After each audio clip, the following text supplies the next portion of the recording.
of the Aspen School District RE #1 party. Can we call roll?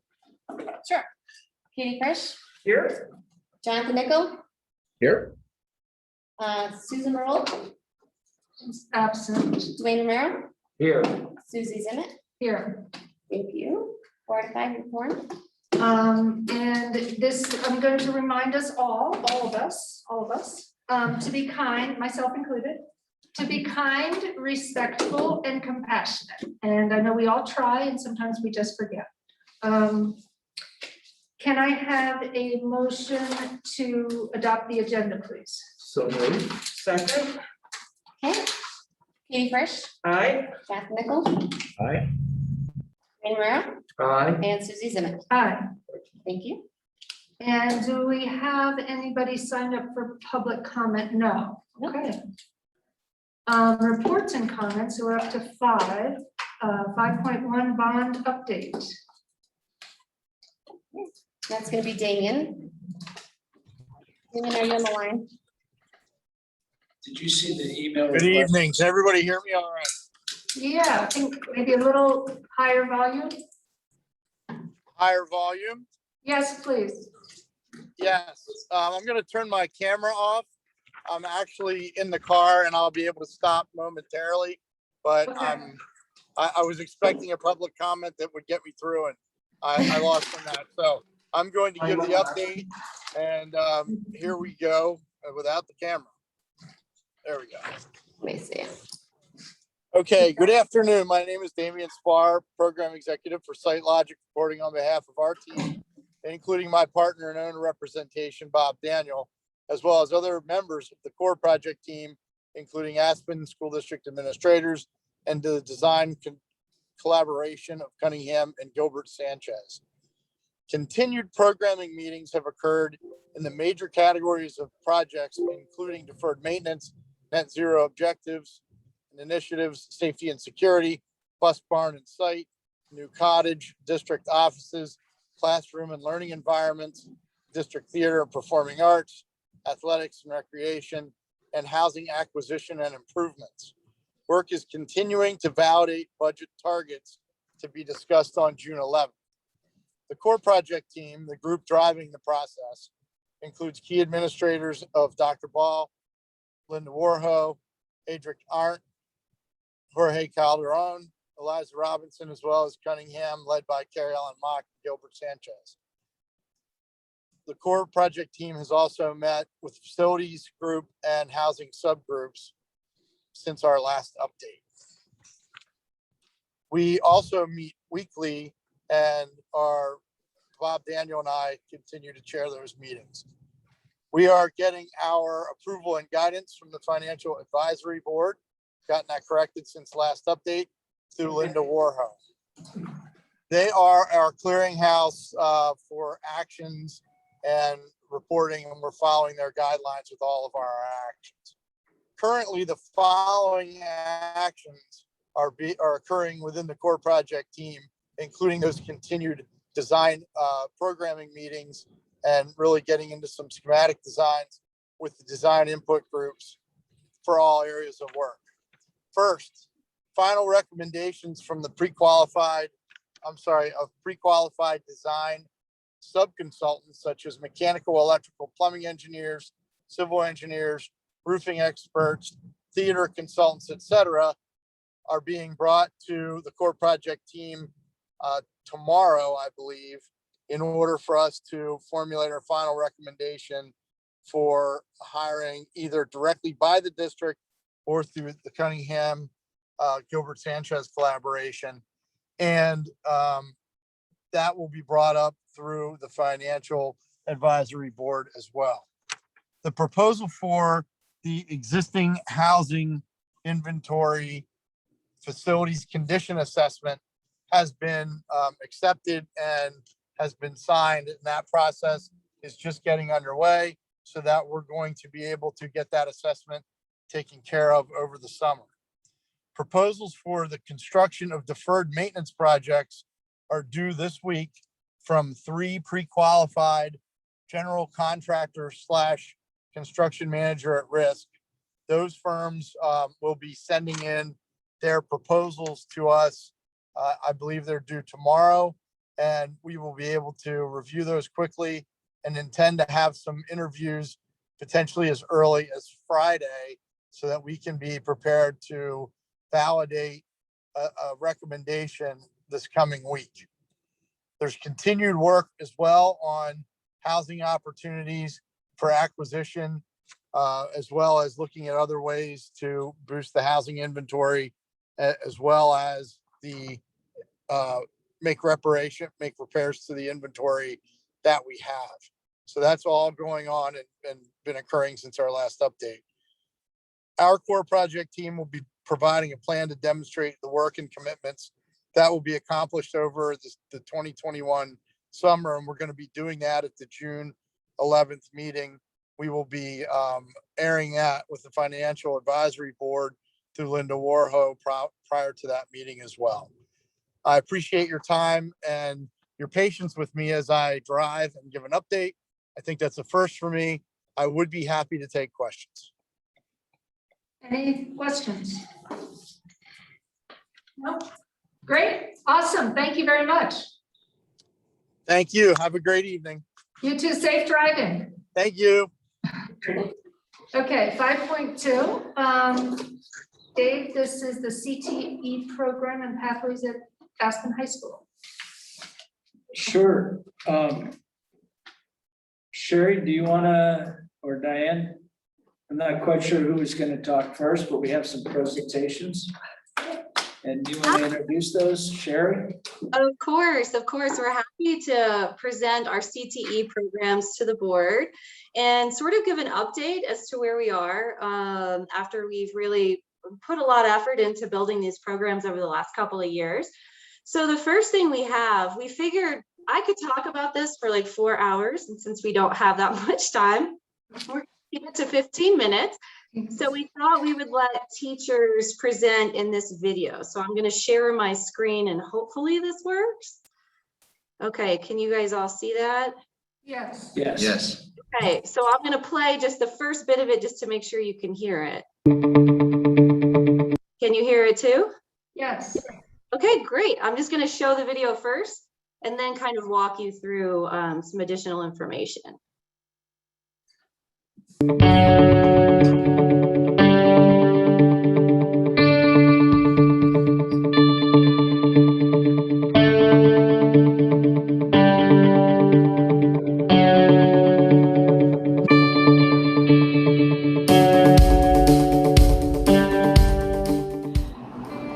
Hi, I'm Shannon, and we, for the first year, unique to Aspen, are offering a certification to become a 200-hour registered Yoga Alliance teacher. Today, we actually have one of our guest faculty teaching a yin workshop. We've done multiple workshops throughout the year. This is a fairly rigorous course to get that certification, so these guys are here on their own time. And this is their last one, and next Wednesday they graduate, and 4 of them will have yoga certification. So we're really excited about this program, and thank you for your support. Hi, I'm Diane Godfrey, and I work with CTE in the business department. I work with our work-based learning program, entrepreneurship, and project management and design thinking. The work-based learning program is the chance to discover things that you can't learn in the classroom for all of our career tech courses. In project management, students have the opportunity to create and implement community, school, or personal project ideas. Independent projects will have a student-driven focus and will follow with the design thinking process throughout the semester. In entrepreneurship class, students have the opportunity to discover what it takes to launch a successful business. They create business plans, they go out in the community and interview an entrepreneur, they will do a Kickstarter. If you have some ideas, you should be in entrepreneurship class. Did you know that there will be an estimated shortage of 1.4 million craft professionals by 2022? The industry needs students to join construction, an industry of high skill and demand. Not surprisingly, these professions made the cut as one of the top jobs for people who want a successful career. Students may begin in our woodworking or drafting courses. Woodworking students will become proficient in the processes and procedures of using hand and machine tools. Our introductory drafting classes will begin with students learning the use of basic drafting tools. Students in these programs may expand their knowledge by taking any one of the advanced courses in woodworking or drafting, as well as exploring our cabinet making or laser engraving. There are so many opportunities for students to create, plan, and design their own projects in these classes. I am Sherry Smith. I'm one of the business teachers here at Aspen High School, and I'm also one of the FBLA advisors.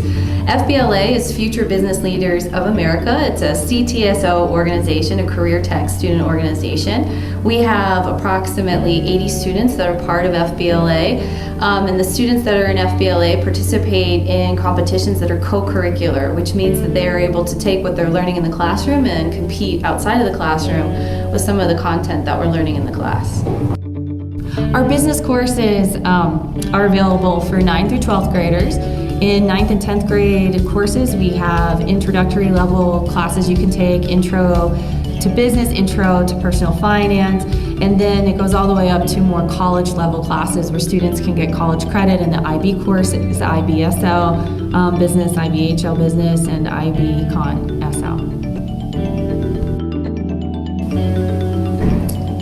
Hi, I'm Chris Bonadies. I'm the ProStart teacher here at Aspen High School. So ProStart is an essential class that teaches kids the essentials of cooking. Basic cooking is a semester-long course that brings kids in and just runs them through the essentials of cooking. Next, we have our ProStart course, which is a 2-year professional course. And with this course, they are following guidelines that are set by the National Restaurant Association. And kids all over the country are doing the same kind of course. And Aspen, of course, is the home of food and wine, and we give them a head start right away. Our STEM and computer science classes introduce students to the concepts of programming. They also build these awesome robots. Students learn extraordinary technical skills, but also learn about the power and importance of teamwork and understanding that the engineering design process is all about problem solving, reinventing existing ideas, and iterating a design. I'm Sarah Ward, and I am the journalism teacher at the Aspen High School. I teach print journalism and do the yearbook. We have a newspaper that prints monthly as well as a website. And I'm Kim Zimmer. I teach broadcast journalism.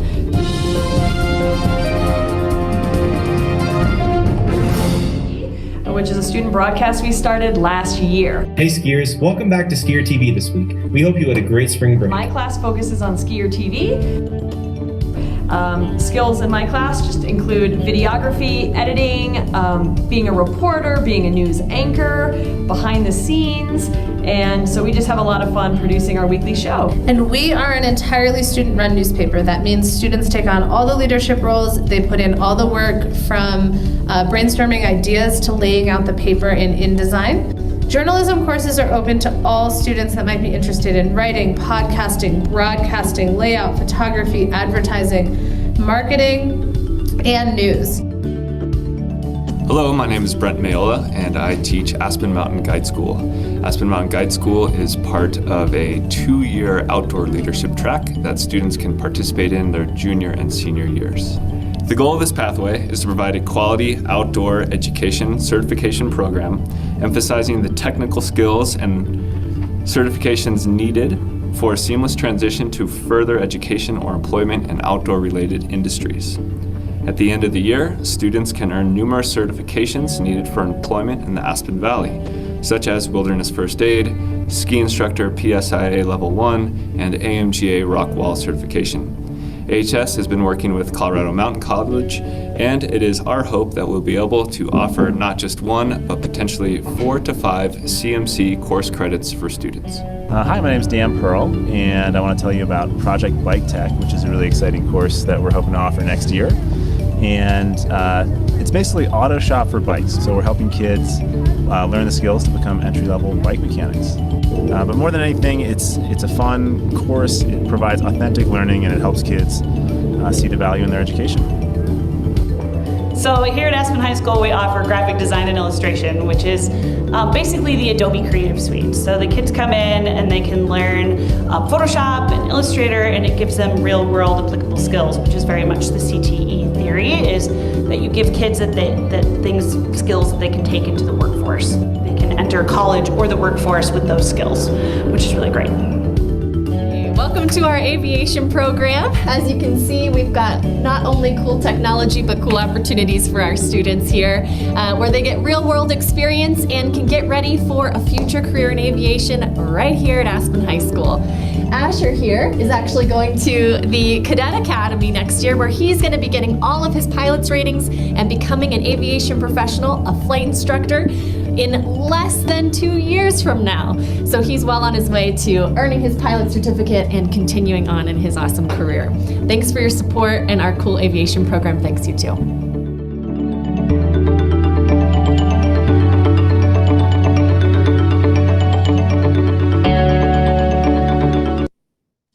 All right.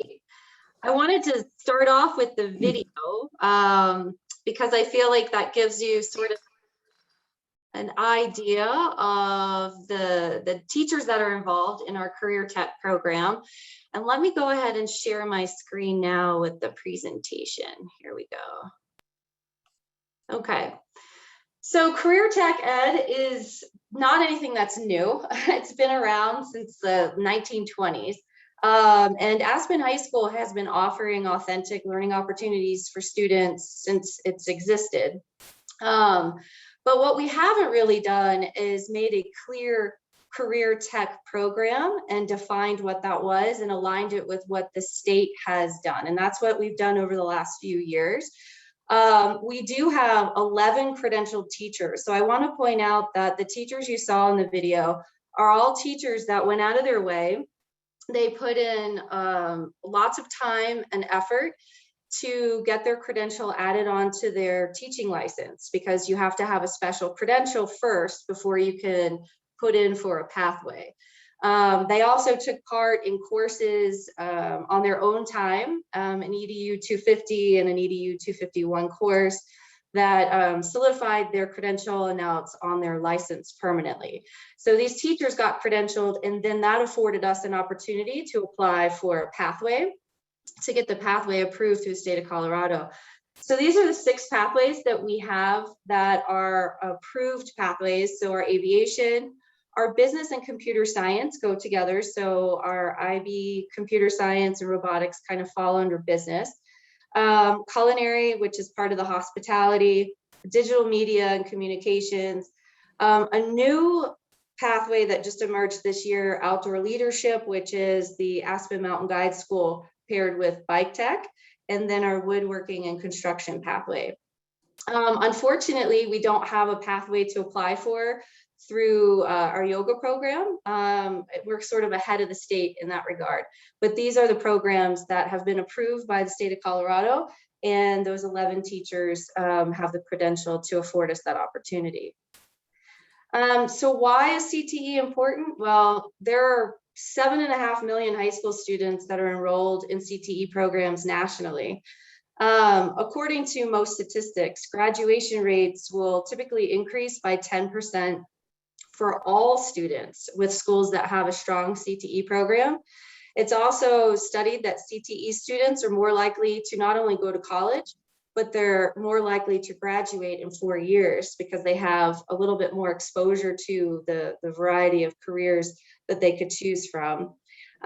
We are approved because we have these credentialed teachers and approved programs for tapping into federal funding called Perkins funding. And we are actually right now serving as the fiscal agent for our valley-wide consortium. It's called the High Country Consortium, which consists of 5 different school districts, and Aspen is the largest one right now for CTE, so which is why we were invited to serve as that fiscal agent for the 5 in the consortium. And so we were really excited about that opportunity this year. And then I also want to point out that we have an opportunity to explore personalized learning through IB. They have a career-related pathway. We haven't done a lot of work looking into this, but there are a lot of schools that have really strong CTE programs that are not fighting for enrollment through IB. They can work together for that. So these are just some fun facts for CTE. And then these are some just general program successes that we have seen since we have implemented a more robust CTE program. Diane, who is also on this call, is doing an amazing job expanding our work-based learning opportunities for students. We've continued to have a lot of guest lectures. We've participated, thank you to Dan, in some authentic mock interview opportunities for students, participating in our regional career fair. That was Glen X Down Valley. Connecting students with mentors and solving real problems that businesses are making. I think you saw Chris Lantern in the video. He's working with a few of our students with their internal assessments as well. Service learning projects and partnering with businesses to create more of a community around that. Programs working together to provide opportunities for all students.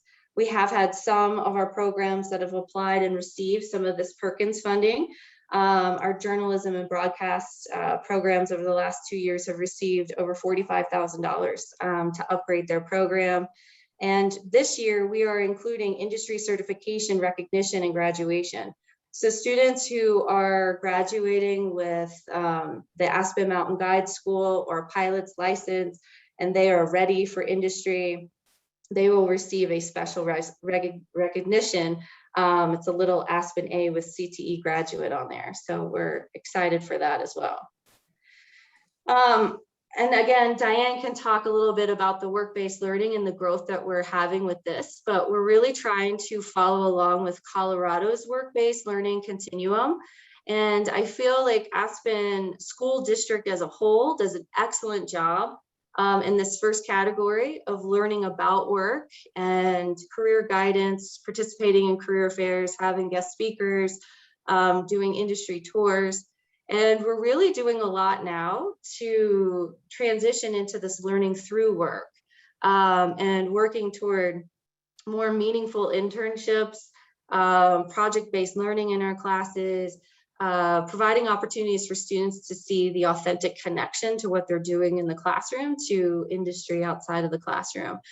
And building these partnerships will help us lead toward the more business-led initiatives, which are learning at work. And these are the true apprenticeship opportunities that we might have, or on-the-job training that we might be able to implement with the growth of our business partners. So the state of Colorado has 17 different career clusters that they have identified. This is actually a national initiative. It's not just unique to Colorado. So what we tried to do at Aspen High School is really fine-tune what we had and really make meaningful pathways and opportunities for students. This is something that our leadership team has worked on since Theron's first design principles, and really putting a focus on authentic learning and really tying that into CTE. And so this has gotten to be known as the Hickory House menu. So the Hickory House menu that we have to communicate these opportunities to families is posted on our website. But I also want to point out here that we have a link here to all of the courses that are part of each of the programs, and we have student voice. So if you're interested in hearing what students have to say, John Fisher just sent us a video of one of his students that was actually part of his ex-ed with the ski making. And so you can, with your K-12 email address, go in later and look at some of these things that students had to say about each of our courses. We also thought this might be a good tool for the middle school to share with their students as they're considering courses moving on to the high school. And then lastly, because I promised to keep this to just 15 minutes, this is an initiative that's larger than us. There's a lot of work going on at the state level for workforce development, a lot of incentives for schools to really to build these robust CTE programs And I put the links here to videos you could go back at a later time and watch. So, all right, it wasn't 4 hours. I stayed to 10 minutes. Can I ask a question? Sure. Does the state offer an approved pathway with automobiles, working with automobiles?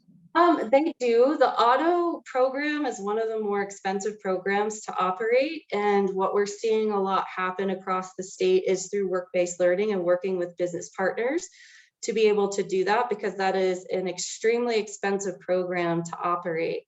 The coloradostateplan.org site, and if you look at that presentation, you can go to the Colorado website, and then you can see all the programs and the courses that align with those programs. Yes, Automotive is one of them. Okay, thank you. I have a question, Sherry.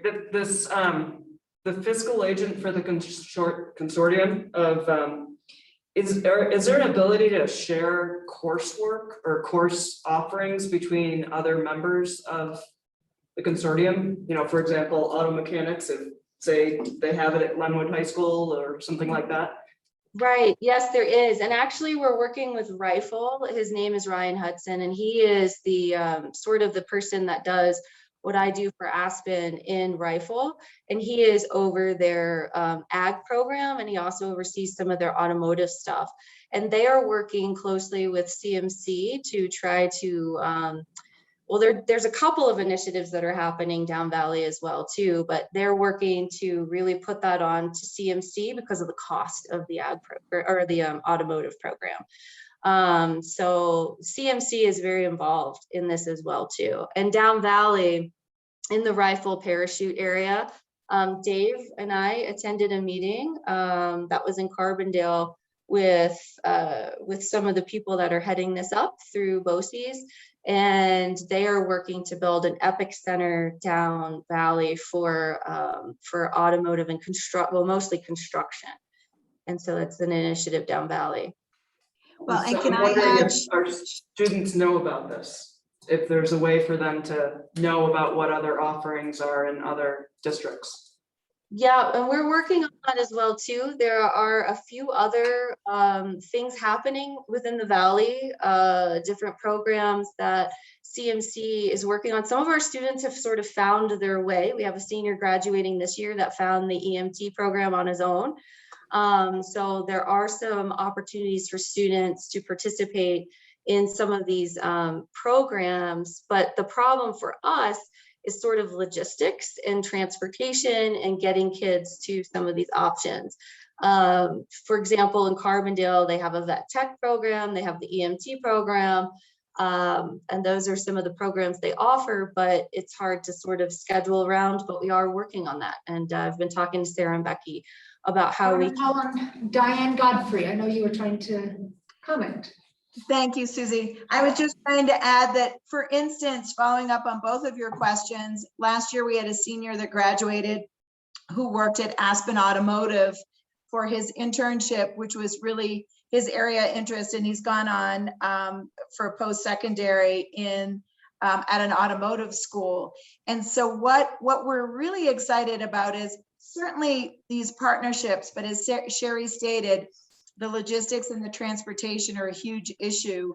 And what is really coming to light is our more local community partners that are willing to train and bring students in for these types of work-based learning opportunities and internships.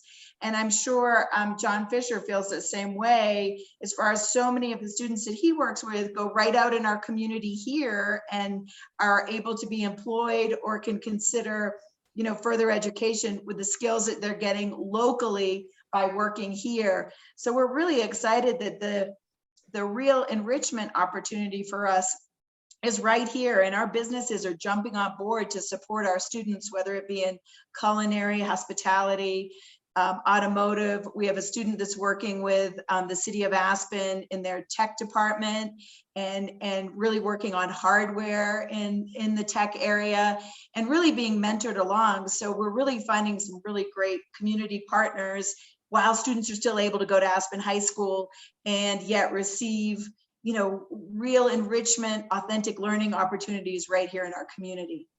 Thank you. Diane actually put together a list and keeping up with this for work-based learning opportunities. And what is it up to now? 98 businesses that have been willing to reach out to Aspen School District to partner. So That's great. Thank you. Sherry, how many, think about the last 5 years and you and Diane and obviously the rest of the team members, the work in this space. What do you think the growth has been in terms of student participation, but perhaps over the last 4 or 5 years? Has it doubled or tripled? Like, it feels like there's been some real strong positive momentum. I definitely have seen some growth in my program for business, even with the growth of our career tech student organization. I mean, we had 105 students in FBLA before the pandemic, and we had 80 with the pandemic. So we have had a lot of growth in our program. I think business is our largest career tech program, and that is pretty consistent nationally as well too. I feel like Aspen High School has always had these authentic learning experiences. The difference is we have now made it more of an approved program through the state so we can tap into federal resources. So that's one of the biggest changes that I've seen. Great. Jonathan, any questions? Or Diana, were you trying to talk? Diane, were you trying to talk? Well, also with the addition of next year, we're moving to an 8-period schedule, giving students a little more flexibility with elective classes. So that will give students that opportunity to have possibly 1 period to do a work-based learning enrichment type program out in the community. And I know Sherry and I will be partnering next year to run 2 different sections.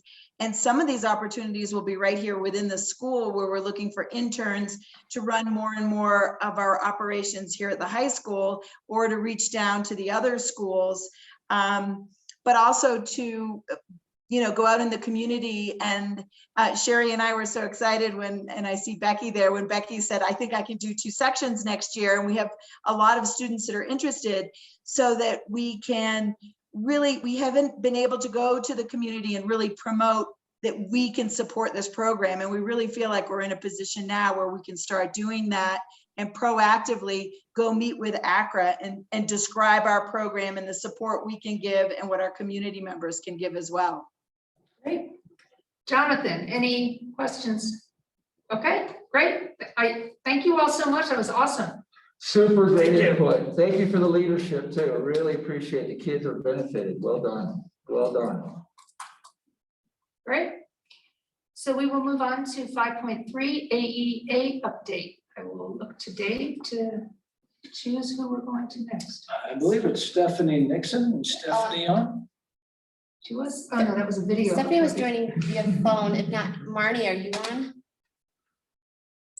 I am here. Stephanie has to go to PT again. So we have just provided a very simple written update. Happy to take any questions, but nothing very exciting in there. Great. Any questions? No questions. I appreciate the update. Yeah, Yes, appreciate it. I know you guys have been working really hard. Jonathan, any questions? Okay, great. Thank you so much, Marnie. Thank you. All right. So next we will go to 5.4 equity and inclusion team update, 20 minutes. And Judge Darren. Great. I'll be taking that part of the presentation, and just thank you to the board for allowing us this opportunity to present some of the work that we've completed this year. I want to, before we get started, just thank some of the members that are volunteered to be part of this presentation. I just want to say we have a full thank you slide later on for all the folks that participated, but tonight our presenters will be Sean Rios, Tamara Wilson, Ann Ufelder, Lisa Mae Howard, and Maureen White. So we have a few of those folks that were a part of this work presenting tonight. And so I just thought, Eliza, as she's doing this, I just wanted to give you an overview of some of the work that was done this year. First of all, we created an equity team. I don't know if you remember this, but back in November, Dave had charged us to do this work. And what we used as our template in creating this team was the board resolution that was originally, I think, crafted and adopted or not adopted, but crafted this summer. And so we picked from that resolution some of the action items that were at the end of it to kind of guide our work and what we were doing this year. So one of the things that was one of the action items was to develop a mission statement. We had about 21 meetings with the equity team where we did everything from doing our own PD around understanding equity a little bit better to doing things that were around hiring practice with the help of Dan Bloomberg. And so one of the really neat aspects of how we ran our meetings is we modeled it after a leadership team model, which meant that every person on the committee was asked to lead a meeting and really find something and some sort of activity that was near and dear to them with equity. So we had a very unique opportunity to have multiple voices as part of our equity work. We had equity planning meetings. So it would be Stephanie Nixon, Tamara Wilson, myself, and whoever the volunteers was. We'd help them walk them through how to set up a meeting and how that would move forward. So very exciting to do that work and planning with them. We had a few board updates where we got to give you some information that was happening. And I think you had quite a few updates from Susan Merle, who was also a member and attended all of our equity meetings. We had 2 all-school meetings with both Aspen Elementary School and Aspen Middle School. The high school was pursuing its own work, and they had some other things in plan, so we didn't do the same PD that we'd outlined for the other schools there. And we had a couple of DAC updates to have conversations about what the equity team was doing. So that's just kind of an overview of some of the work that we did. Go ahead and go to the next slide. I'm going to let Tamara talk for a moment here. And this is where some of the identified priorities that came out of that resolution and just how we landed on the priorities that we ended up working on as a team. So hopefully Tamara's out there and will be able to join us. I am here, Darren. All right. As you guys know, equity is a huge term, and there's a lot of different things that fall under its category. So what we used was the proposed board resolution to help kind of guide where we started this work. And so some of the important things that we were asked to pursue was the district will integrate equitable language and practices into hiring and recruitment, identify student leaders at a secondary level for student voice, professional development, working with and speaking to teachers, encouraging conversation about race and ethnicity. The equity team will evaluate curricular materials for diversity of perspective, narrative, and appearance. The equity team will work on developing an equity statement for the district. The equity team will look at data through an equity lens. The equity team will work with parents to establish a parent equity committee. So there was a lot that was just a part of that proposed BOE resolution. So we really had to try to focus on what was something that we could accomplish this year and what was a good starting point, knowing that this work was going to be large and take time to work on. So how we came to our priorities was straight from this proposed BOE resolution. Darren, if you want to go to the next slide. Yeah, I'll go ahead and click to the next slide for us. Since this is what it distilled down to from that resolution, worked into these priorities. And these were the teams that we created. The first was a mission statement, and then we created a curriculum review team. And that was really germane to what we were doing this year. As you guys know, as you know, and approved last week, we adopted IB at our last meeting. And some of the work that we've been doing around literacy and math also will be in consideration when we start doing the curriculum adoption pieces of what kind of equity work will need to be done there. And we'll have a little bit more detail around each of these priorities as we go through it. District-wide and school professional development was a big part of what we were doing as a team, just figuring out what pieces we'd like to have be part of that. And we'll have a little bit more of a thorough update with that later on. And then how are we going to involve our stakeholders in it? You saw that part of the resolution was asking for a parent equity team. We also thought we needed to have a student equity or some sort of student voice. So there's a lot of work that will be done in creating those groups as well. So let's go ahead and go to the next slide. And so here's our mission so far. I have parenthetically there. We weren't in complete agreement. I don't know if you've ever had a chance to work on a mission statement with a large group of people, but we ended up tabling it for a moment to work on it. But here's the most recent iteration.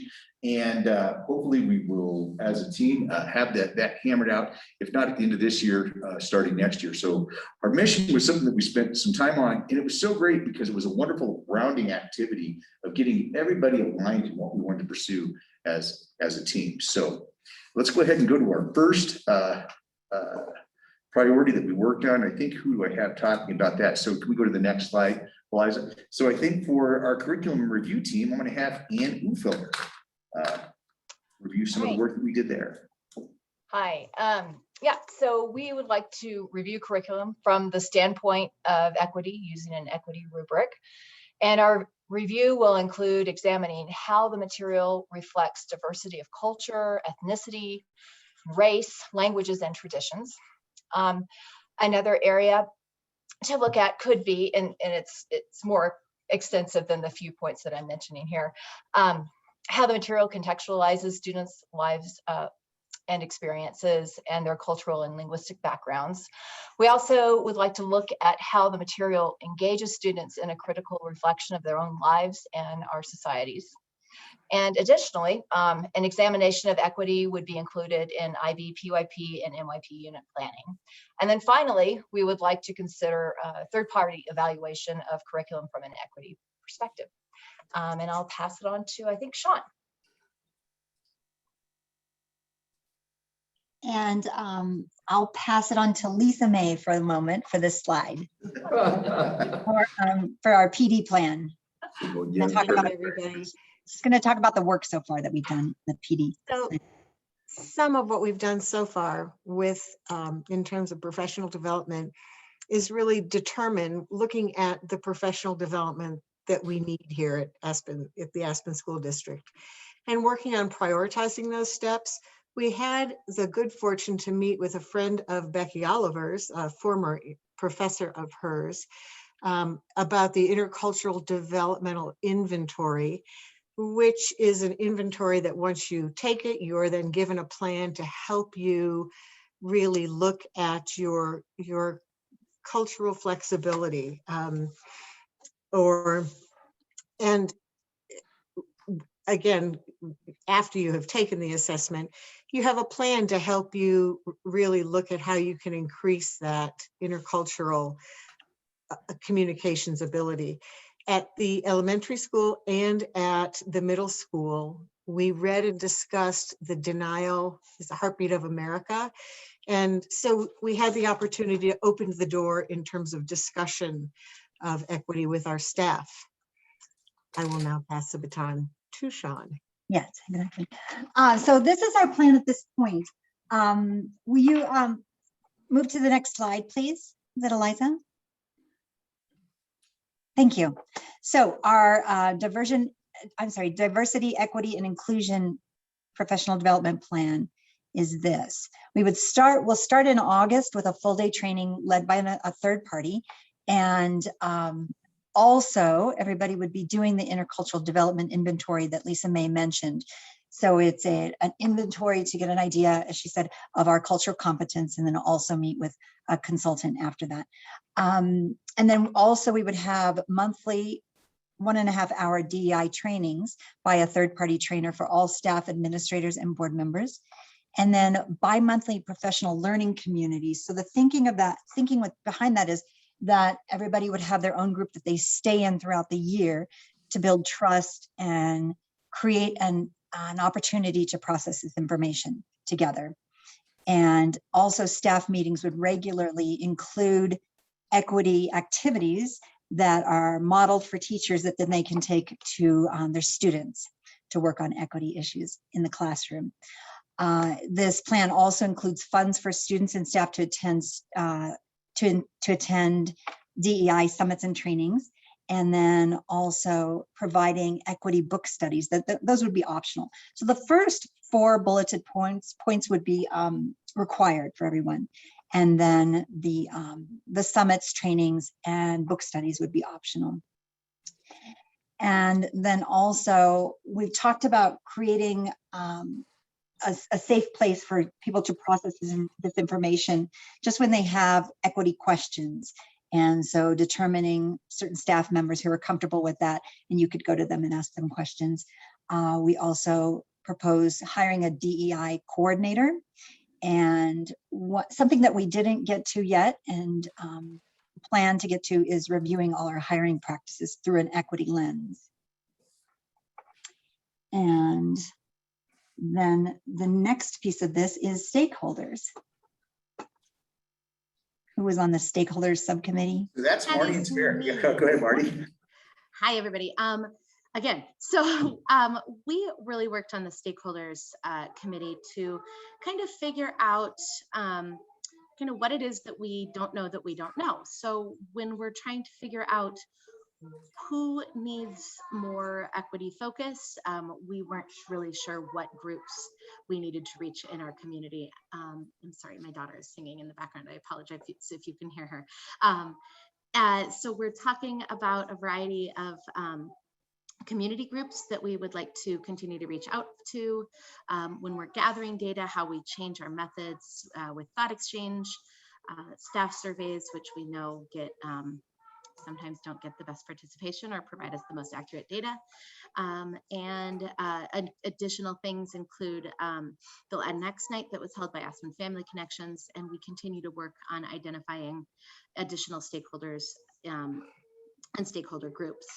For the future, we definitely feel a huge need to develop student voice and parent voice in this discussion. We continue to push for the BOE meetings to be translated and other Zoom meetings, community meetings to be translated. We want to have outreach when gathering information so that those without computer access or literacy skills can be reached appropriately. And then one suggestion is for us to have a liaison between the ASD and stakeholder groups. Thank you, Marty. And finally, I just wanted to just acknowledge everybody that was a part of the team. As you can see, it was a pretty large team that we had participate this year. And I just want to say a big hats off to all the folks, particularly Dan Bloomberg. He's back here, but won't take credit, but he was the one that led a lot of the professional development work that was done there. As you know, trying to update a lot of our HR practices with some of the sort of familiar PD that goes along with being hired in a place. We probably need to get a lot of that instituted or reinstituted as part of our professional development package. That was also a big part of our work. So I just wanted to, he's definitely one of our heroes that was a part of this work when we were looking at the PD that would be required just from an HR lens and also just around hiring practices. So a big part of that conversation came from our HR department. And so all the other teachers there were great and had an opportunity to, many of whom presented at our presentations. And more than anything, we just had a great opportunity to learn from one another. And finally, I just wanted to talk about this, and Dave wants to talk about probably our next steps in getting this resolution passed and what's going to happen there. One question, Karen, do we have this slide? Do we have this presentation? I don't think we've gotten, yeah, we have not gotten this, just so you should go into Word docs just to make sure. Okay. It's good. Yeah. It's good. Yeah. We want to make sure we get it there. Okay. Should I read Susan's comments first? I don't think he's done it. Oh, well, and I just think we have one more slide, Go ahead. Liza. Sure. Sorry. Yeah, there we go. There we go. This is the last one. So. Great. So Susan Merle couldn't be here, but she gave some comments and about this issue. She said, "I'm so proud of this group of equity and inclusion team members. They have invested hours of time and energy, and I have seen that they are committed to learning, practicing empathy and compassion." I'm going to use those words at the beginning of board meetings. And engaging in difficult conversations for the good of our district and our community. We have a lot of work to do, but just seeing this group's dedication to inclusion and equity is inspiring and encouraging for our future, which is very, very nice. And I had a quick question. The denial is the heartbeat of America, that they're referring to the Atlantic article. The Atlantic article. By Abram X. Kendi. And when you all said that the elementary and middle school read it, you're talking about just the equity team members read it, not the kids? Or no? It was just the staff. Yeah. Might be a little heady for the audience. Okay, so all Well, the we hope eventually. The kindergarten. So all the kids read it, or just, No I mean, kids read it. all the staff read it? All the staff read it, not just the equity team members. Got it. Thank you very much. Can I just say one thing to just finish out this conversation. I just want to mention that this work is critically important to staff, to families, and to students. So I look forward to this group continuing their work into next year and into the future, because it really is about Aspen School District as a community and thinking about how we can pull people in and make sure that we're all working together. Great. Thank you very much, Tamara. And you can see how it touches every facet of the organization, from hiring to professional development to staff relations to stakeholder input, to communication. All of those things are part and parcel of the equity work, and it is a very broad, very dynamic, and very needed topic. Great. Thank you very much. I had a question to follow up. I wanted, at the last board meeting, I asked Susan to help us out with the definition of equity for the Aspen School District. Is that something the group is planning on working on? You know, I think, Jonathan, just to speak, I know that we were definitely working on getting the statement completed. I think that part of that should be that definition of equity. But since you've had that request, I don't think we've met to have that conversation. So, but it can certainly be an agenda item. You saw the priority work has been a little bit consuming from the team to get a lot of that work done, but absolutely should be part of what we do. So we can define it as a team for that. We can because in my discussions with people about this, you know, different people have different interpretations of what equity means. And so I think that is something that we should have a shared vision around, because then that moves everybody to kind of coalesce together and say, hey, well, this is what we're talking about when we're talking about equity. And then also, I think that what would also be helpful is then once we have that definition to kind of say, and here's what that means in an educational context, because I think people also get confused about that. And, you know, there's a lot of confusion between equity and equality. And, you know, some people think equity is you know, only one segment of the population, and some people think it's another. And so there's all these different interpretations out there. And I think what we need to do is make sure we're getting a holistic view of equity and how we're using this to drill down and to help the different segments of our population.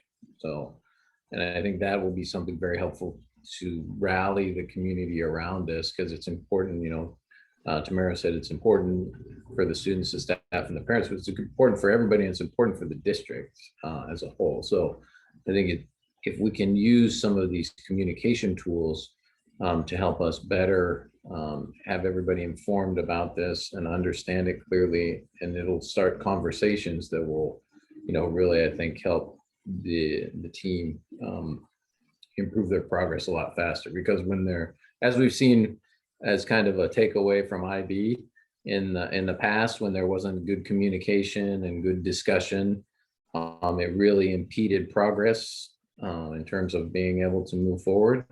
But when we were able to have those conversations with the communities and the different groups of interest, you know, it was clear that everybody thought it was a pretty good idea.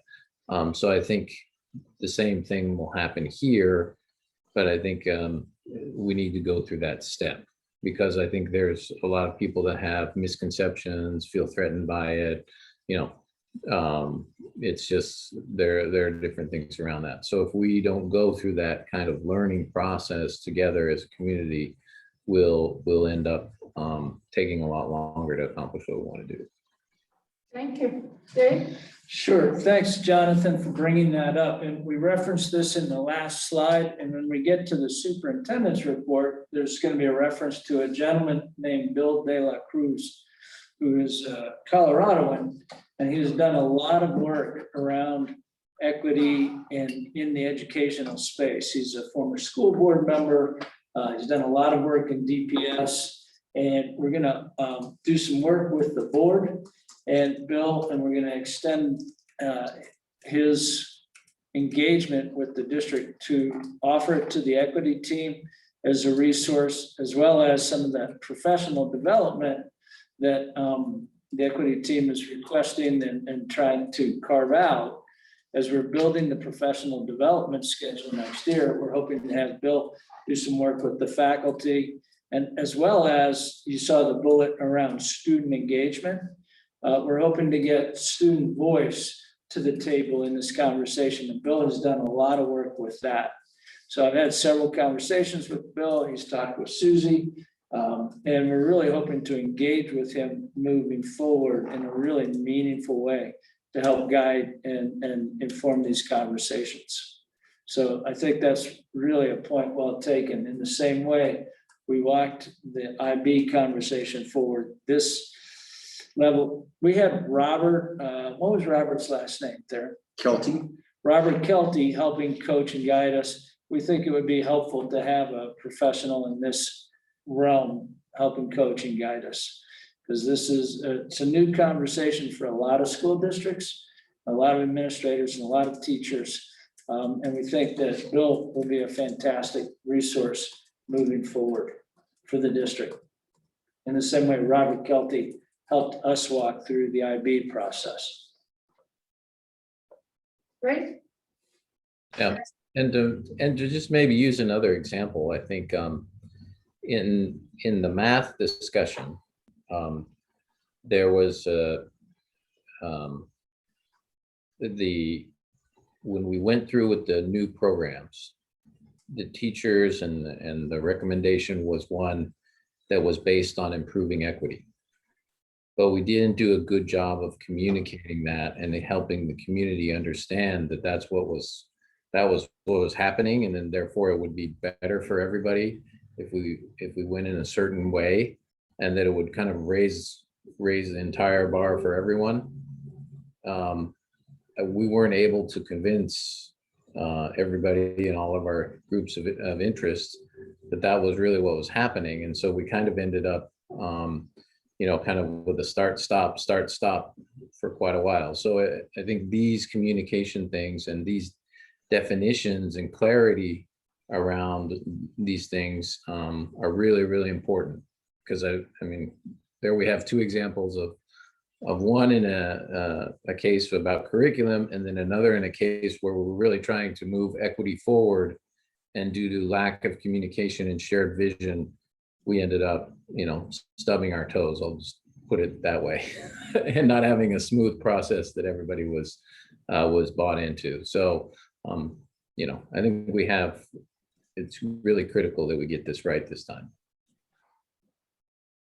Clarity before agreement. Yes. I agree. Katie, we're good? No, Appreciate the updates. Thank you. Yeah, Thank you. looking forward to it. Yeah, thanks very much. Everybody, Thank you to everyone on the equity team. Yeah. Awesome work, hard work. Thank you, Darren. Board members updates, 5.5. I have something to read from Susan, if nobody, okay. So Eliza and I, Susan Merle, are planning a board candidate information session on Thursday, June 10th at 5:30. Community members interested in becoming a candidate this fall for the Board of Education can attend this informational meeting remotely, and it will also be recorded for those who would like to access it later. We will do another informational meeting in August, and any board members who would like to can join us in hosting this information session.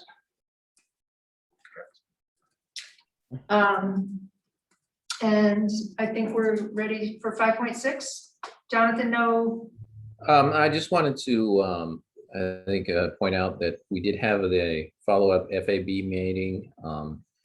Dwayne attended that as well. And so we worked through and discussed with Linda the presentation that we wanted to do for the upcoming budget approval meeting.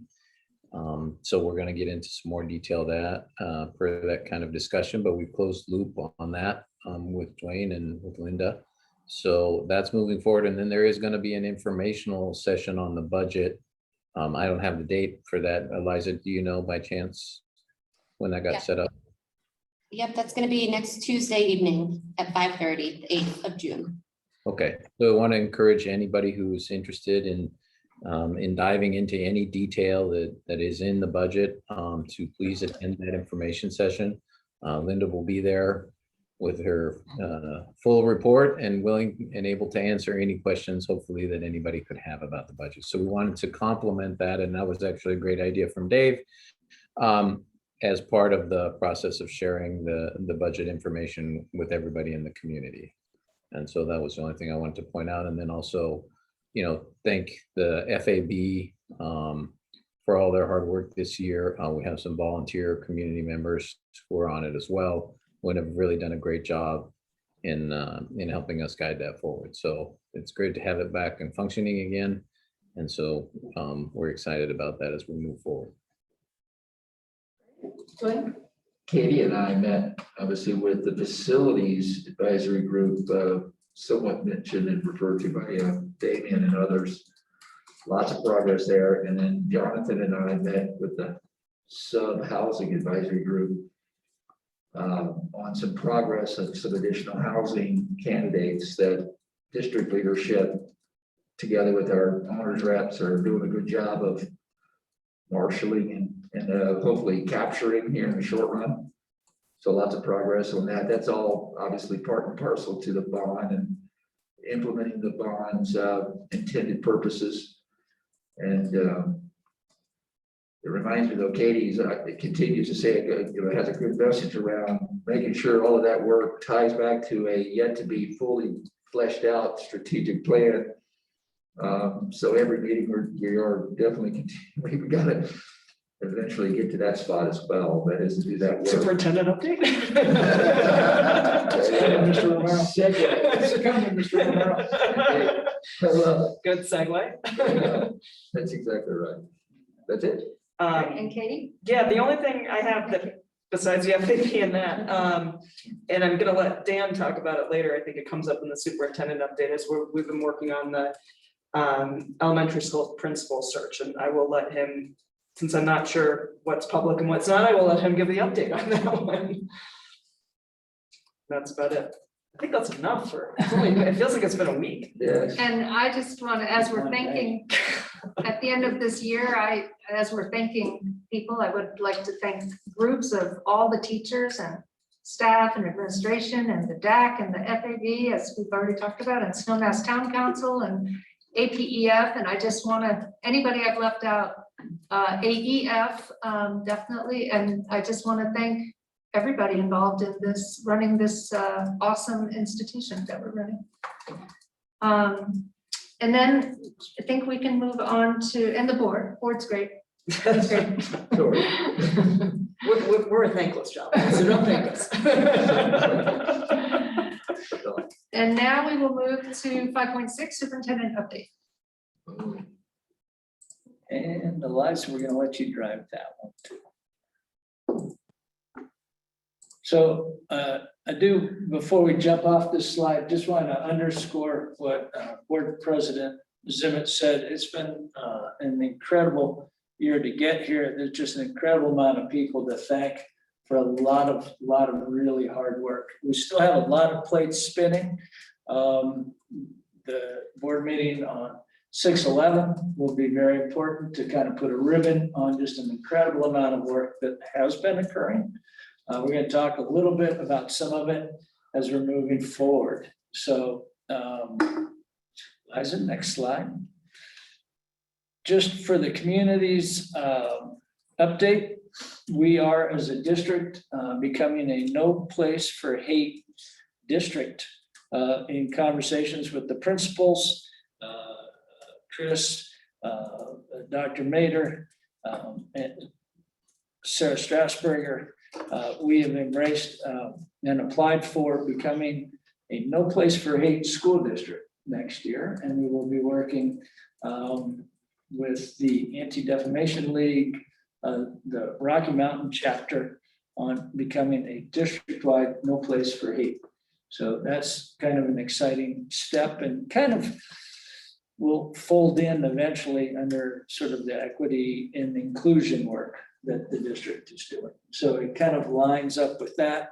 We'll be tapping their expertise and working on some grants to get that funded But it's very reasonable, and implemented this once in another district as a school.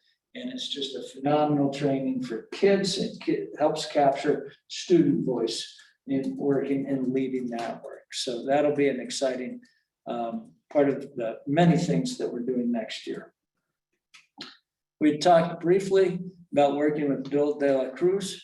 Bill has written this book, Origination Point, and it's about really being an inclusive, peaceful kind of world.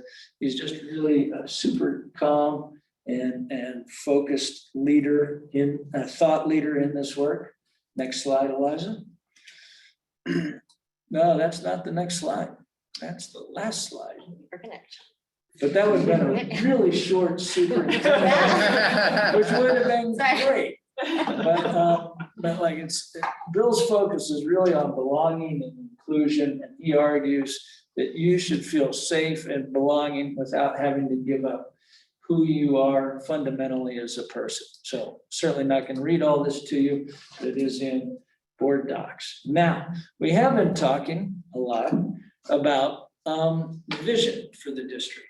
And so in education, we often begin with the end in mind, and that would be, what would we want our graduates to be skilled at, and what competencies would we like them to have?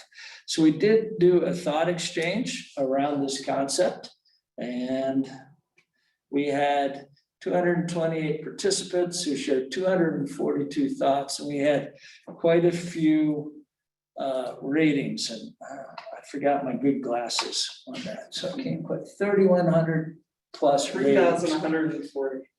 Yeah, so we had pretty good participation. And who participated? Well, 25 students, 149 parents, 27 teachers, 13 staff members, 5 community members, and 4 alumni.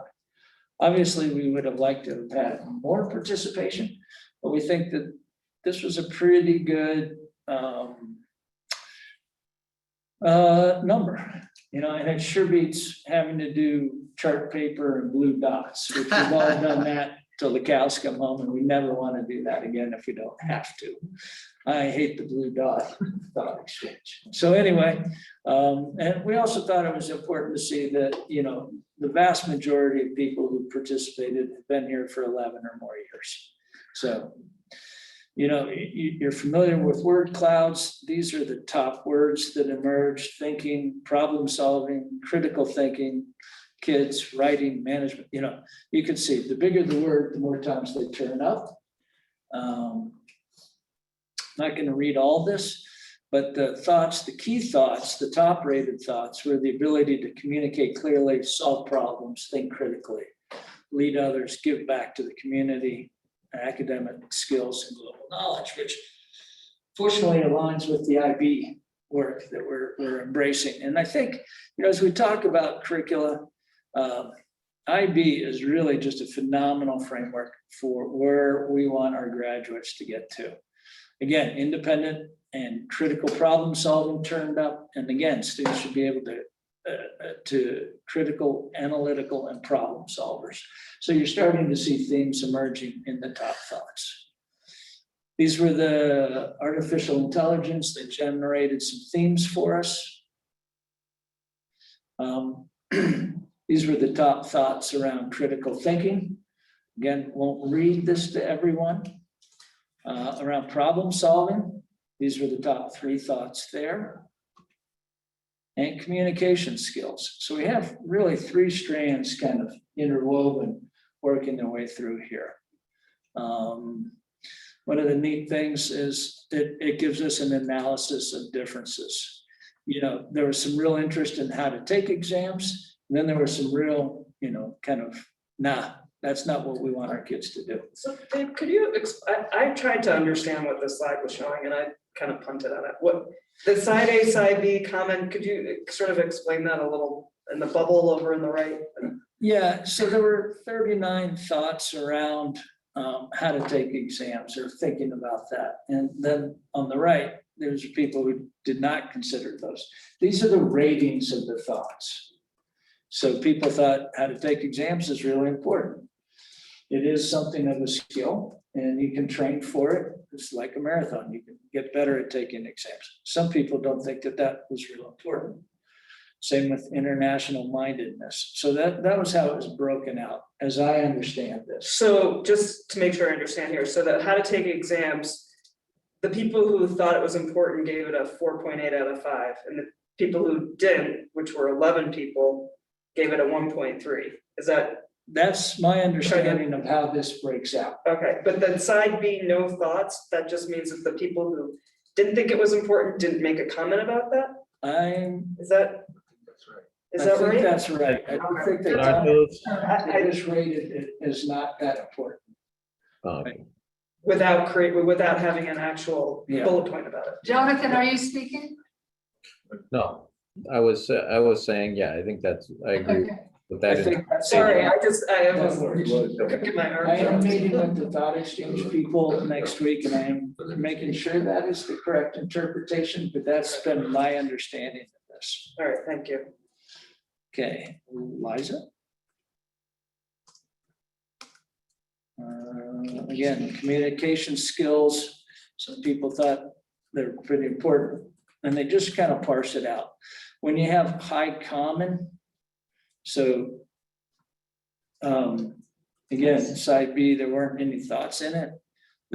Be able to communicate with a diverse slate of adults, everybody agrees that that was pretty important. So there wasn't a lot of breaking out there. You had a lot of commonality there. You didn't have a lot of the negative, but you didn't get a lot of comments. And differences, interest and lacking. So it's kind of breaking it out. Shouldn't always be about IB classes. So again, we had some discrepancies there. How do we de-emphasize grades? There's a wide range of thoughts around that. So some people, in our business, grades are fairly important. But some people, apparently at one point in Aspen, we didn't really grade. That was quite a while before. Yeah. So there you have that. So the guiding vision is around the communication and the critical thinking. This was the work that was done prior to this administration getting here. So what we'll do is we'll take these strategies and map them to the 3 primary buckets. And we will figure out action plans to bring them alive. So all that work won't be wasted. That's No. awesome. That's amazing. No. We don't want to waste that. We Oh, want to that's honor that. Wonderful. And those were more of like sort of check off and strategies, Right. which we can then bake into action plans to bring this vision alive. Great. And meaningful for our staff and for our students and for our families. So that will be the plan of the administration. We'll break that out and map it out over the course of the summer. And then we'll share that work, the action plans, with the board and with the community next fall. But the good news is the guiding vision will also help us think about the bond as we're planning things. So we'll be thinking in terms of flexible learning spaces. We'll be thinking about creating opportunities for students to really pursue their passions and think critically, right? And problem solving. So those will be the 3 guiding points there.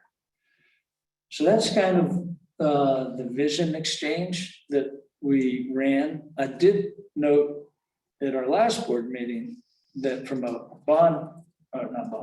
budget perspective, there is some money for the board to do surveys. And I want to offer the thought exchange as a survey instrument to increase the impact and the feedback that the board can get from a survey. So if there's a question that the board wants to ask, we can run a thought exchange for the board and go boopity boopity boop. Yeah. A lot of the building leaders, and Darren's been running a bunch of thought exchanges. Adric's run a couple thought exchanges. And so they're very powerful tools, and the artificial intelligence really helps us run quickly and efficiently. But I also have a standing meeting with the Thought Exchange people every 2 weeks to make sure that we're doing. Surveying is really tricky stuff. And we want to do it at a much higher level than we've done in the past. So with Thought Exchange, we think it's a very useful tool. So we probably run 8 or 9. Well, I would say it's one of the best ways to quantify qualitative information, and it's hard to do. That's a very hard thing to do, and having this kind of an instrument just does it so well and easily and consistently that it's nice to have some of those parameters. It's interesting. I think some of the big differences where you have those disparities between the pro and con related to statements are the more detailed the statement gets, the more likely somebody's going to disagree with part of it. And it seemed like those statements on the left of those slides got into the weeds a little bit. Statements in the middle were much more broad, which, you know, when you get down to the details, that's where the arguments occur about how to go forward. But I think it's a positive that we seem to have a lot of agreement on the broad vision. It's, you know, the devil will be in the details, of course. Totally. Well, and I just know from the IB committee, it was instrumental in helping us design a lot of the ways we approach the professional development of staff. Yep. So we have a couple more slides here, and then we have a math presentation in this portion. But we thought that the community would enjoy this. We asked Kiki, our communications coordinator, to create an end-of-year video that we think will be very interesting for the community.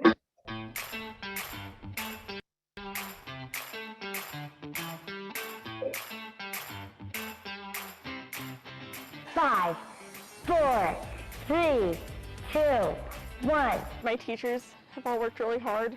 Even in online learning, they still worked really hard to make it interesting. It's just been really amazing to get the end of the senior year with them. I'm glad that we got to come back because not too many people did. And we got to come back so much earlier than a lot of other schools. So I'm just grateful that we pulled together and got ourselves away from Zoom. We took like a piece of paper, we traced a circle, and we tried to like draw the earth. And then we glued it onto the paper and then did like a galaxy background. And that was pretty fun. At an ice cream party. We did multiplication, and if we got 10 multiplication facts, we do 2 times 10, and we get 20 toppings. Or if you got like 9, you go 2 times 9, and you get like 18 toppings. We all brought in a topping, and there were 21 toppings. I think that it's really amazing just how much students have been able to grow from this experience of COVID and being able to go out of their comfort zone and do things they wouldn't otherwise.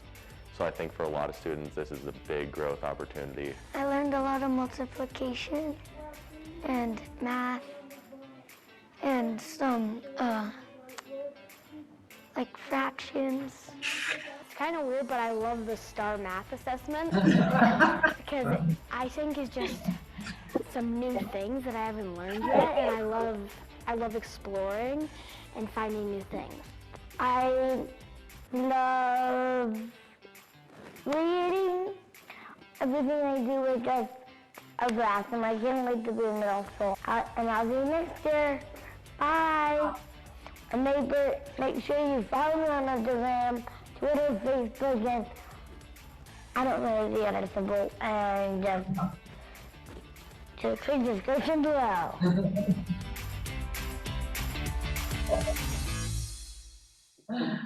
That's great.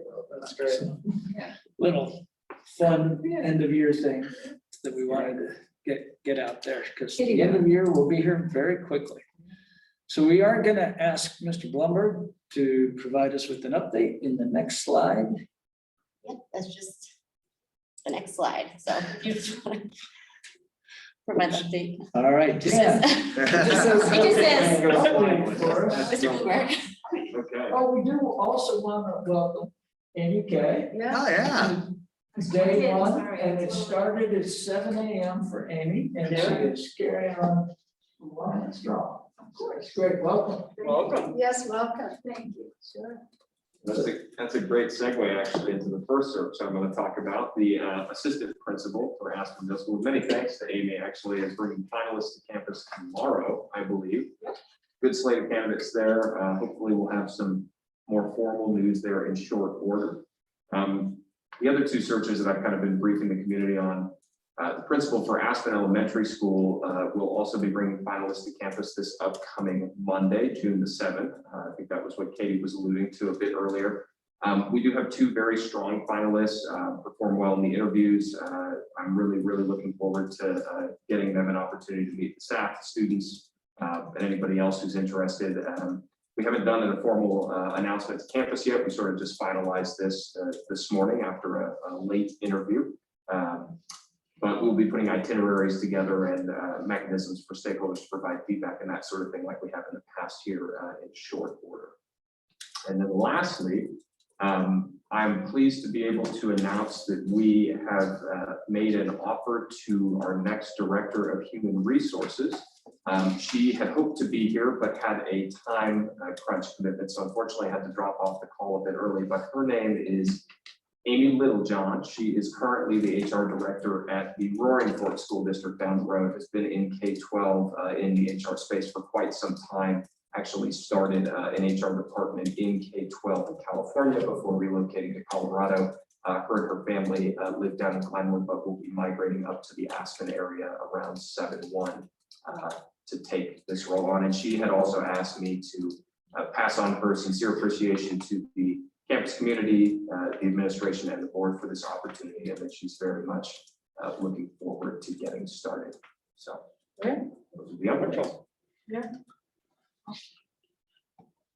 Good job hiring your replacement before your last. That's right. That's a hard thing to do. A promotion. We also will be asking you to accept the resignation from Dr. R, who is returning to the Front Range. The commute and stress and distance from the family has been very hard, and I would be remiss if I didn't thank Dr. Arndt for his yeoman's efforts in the special ed realm.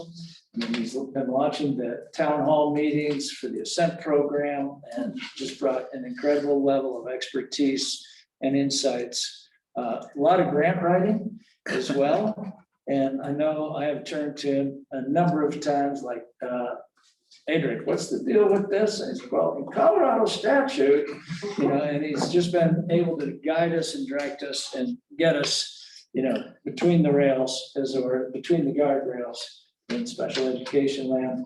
And so I want to thank Dr. Arndt for an incredibly tough, trying year, and he's been a valued friend and colleague. And I greatly appreciate all that he's done for the kids of this district, and wish him really well in the next chapter. So Adrian, thank you very much for all your help and support. Thank you. Thank you. We'll miss the dog too. Priorities.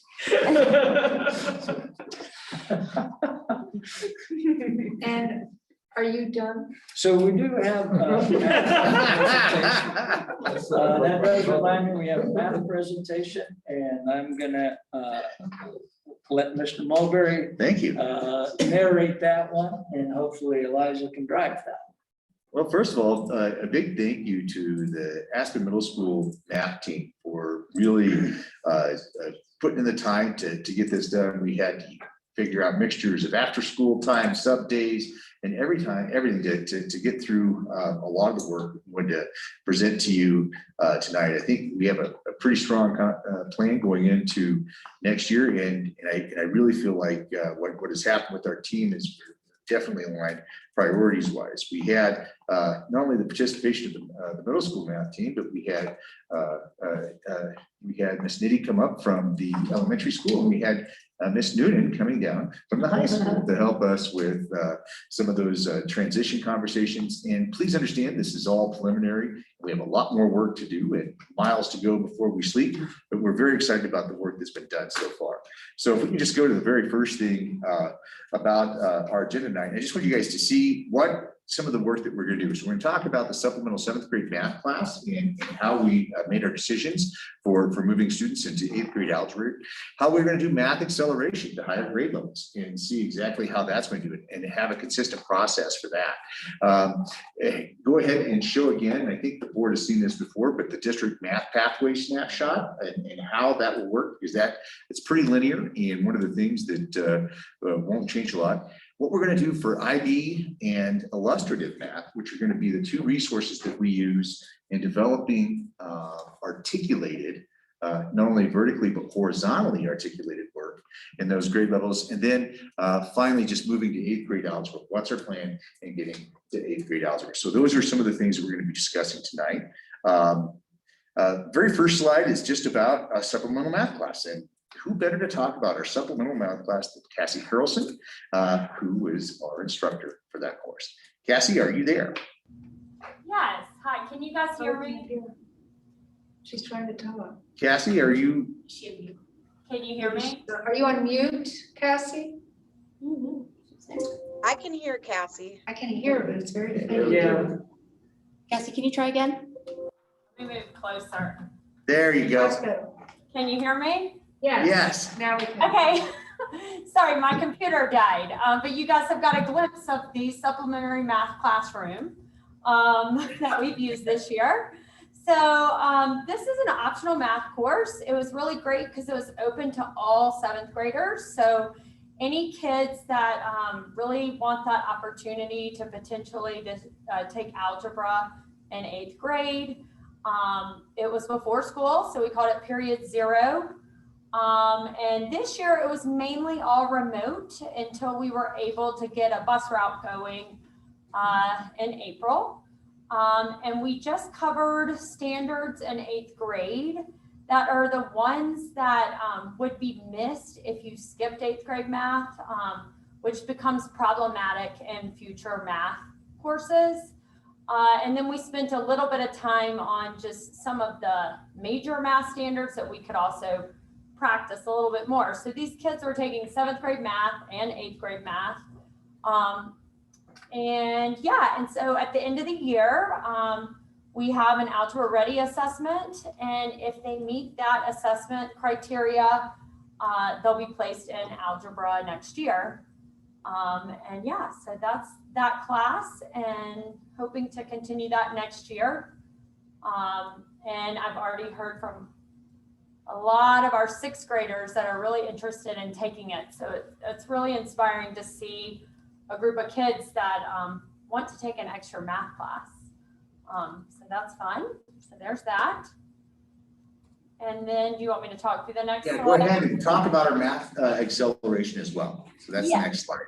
So this next one was worked on also, and all of this was worked on with a team. So I'm just presenting the team's work. So this is for kids that have already mastered grade level content. So for example, potentially we could have a 6th grader that has already mastered 6th grade content. So we made a flow chart for them, and that's the multiple achievement measures. And I have that up here. So basically the criteria is a body of evidence. So we're hoping that kids that have scored with a mean, so an average of their 5 most recent STAR test of a 95th percentile or above. That's one criteria. Another one is exceeds expectations on CMAS if available. You realize, we could have kids from not Colorado coming into our school district. So they usually come with a portfolio of maybe their state assessments. So we have that. And then we would administer them a grade level test. So let's say a kid wanted to skip 6th grade math. They would take the end of the year 6th grade test. And if that worked, we would place them into the grade above math class. So the 7th grade math class, and let them try that to see if it's challenging, but not too frustrating. And if it works out, then we keep them in there. So that's kind of our body of evidence proposal for skipping a grade level of math that has a body of evidence that supports it. And just to add to that, one of the things that we're adamant about is, if the student can move up beyond one grade level, they can do that. Obviously, we just want to have a criteria that was set forth that would be standardized, so we were consistent in making those decisions. Because I think a lot of the criticism has come from not being clear, not being consistent about how we move forward with these things. And if you don't know the secret handshake, you can't move to the next level. So one of the things that we made, I think it was even a joke in a lot of our committee meetings, we don't want any more secret handshakes. What exactly does a student need to do to move up? And I think that that's one of the things that the team did very well in making that happen. So appreciate the work that was done in getting that kind of clarity, which is awesome, because when you have math teachers, they like that too. So it worked out very well.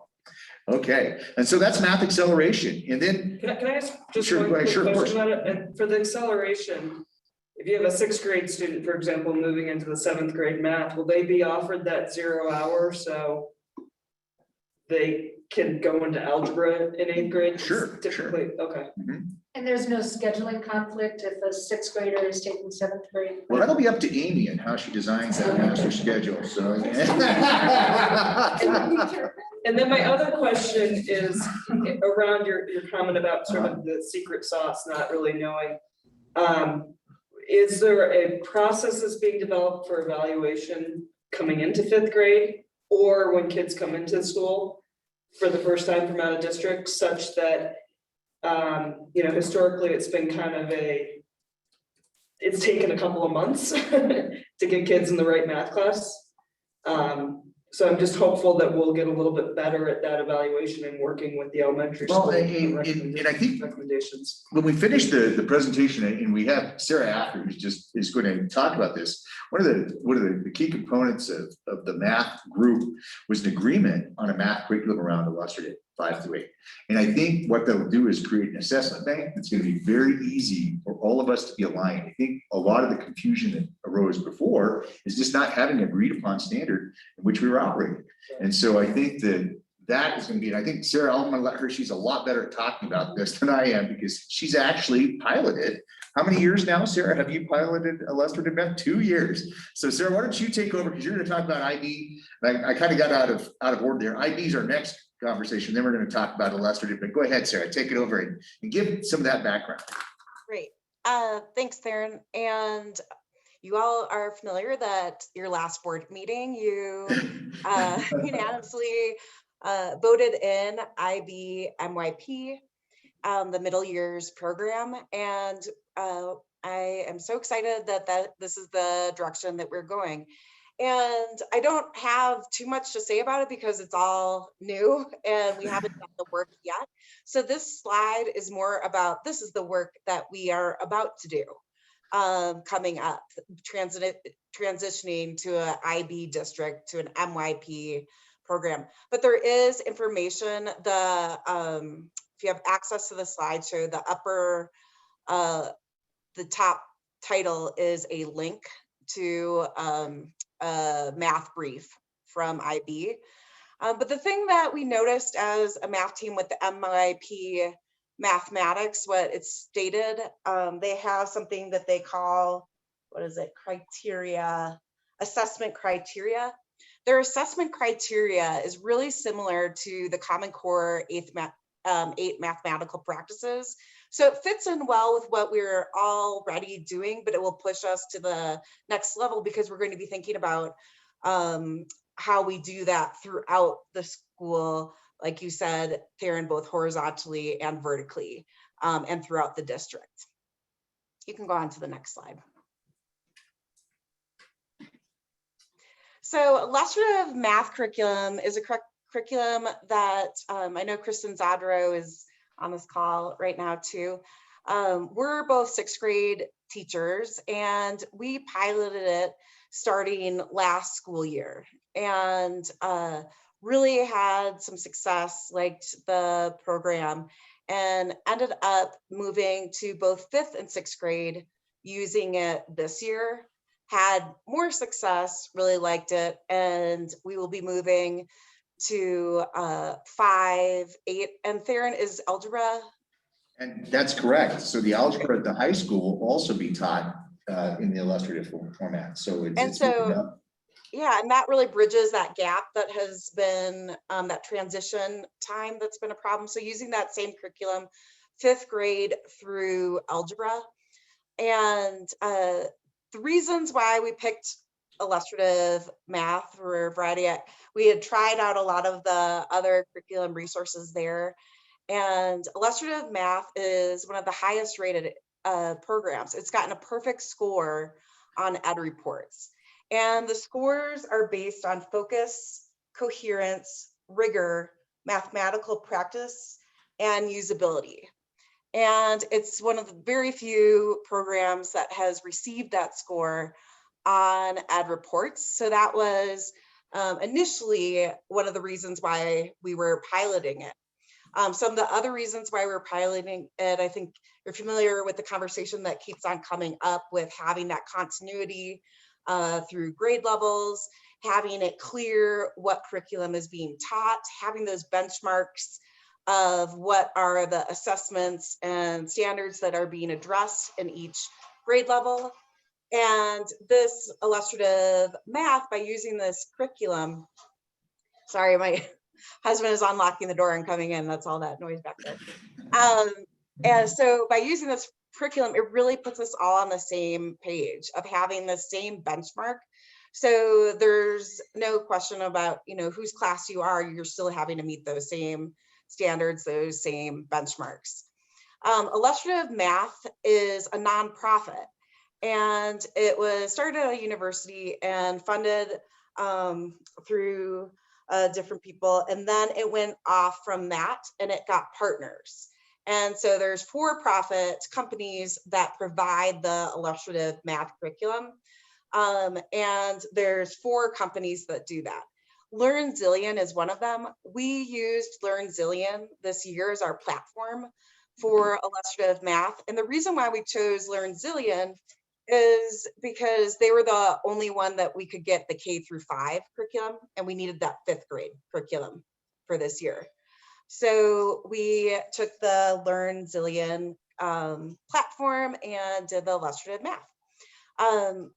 All of the teachers that have used it, with Cassie Harrelson, Kristen, myself, the 5th grade teachers, have really been impressed with the level that it asks of students, and the great tasks, the thinking, the collaboration, the communication that it elicits. So we're excited that this is going to bring us together throughout our school and into algebra, bridging that transition. How does it work with MTSS? And I know that's a rhetorical question for me, but would you go ahead? The great thing with having one resource that is our main resource, one for MTSS, makes it a lot easier for us to support students, because will be horizontally aligned. So it doesn't matter if you have teacher A or teacher B, you're doing, you know, the same thing at the same time. So if somebody is pushing in to support those classes or pulling out students that need that, it has that continuity. Also, the way that illustrative math is set up, it addresses unfinished learning. They really amped it up this year, particularly knowing that a lot of kids missed some of their education from the year last year. And they connect any standard, any lesson that you're teaching to other standards that you would need from prior grade levels. So if you find that a student can't access that grade level curriculum, that grade level standard, you can backtrack to get them to starting at the point that they're at and bring them to the 6th grade or whatever grade level it is. So they have really great unfinished learning avenues, and they have amazing extension too, that I had students at all levels in my class, students, you know, testing on the STAR from the 2nd percentile to the 99th percentile. And there were things in there that challenged all of my students. and they all made major growth.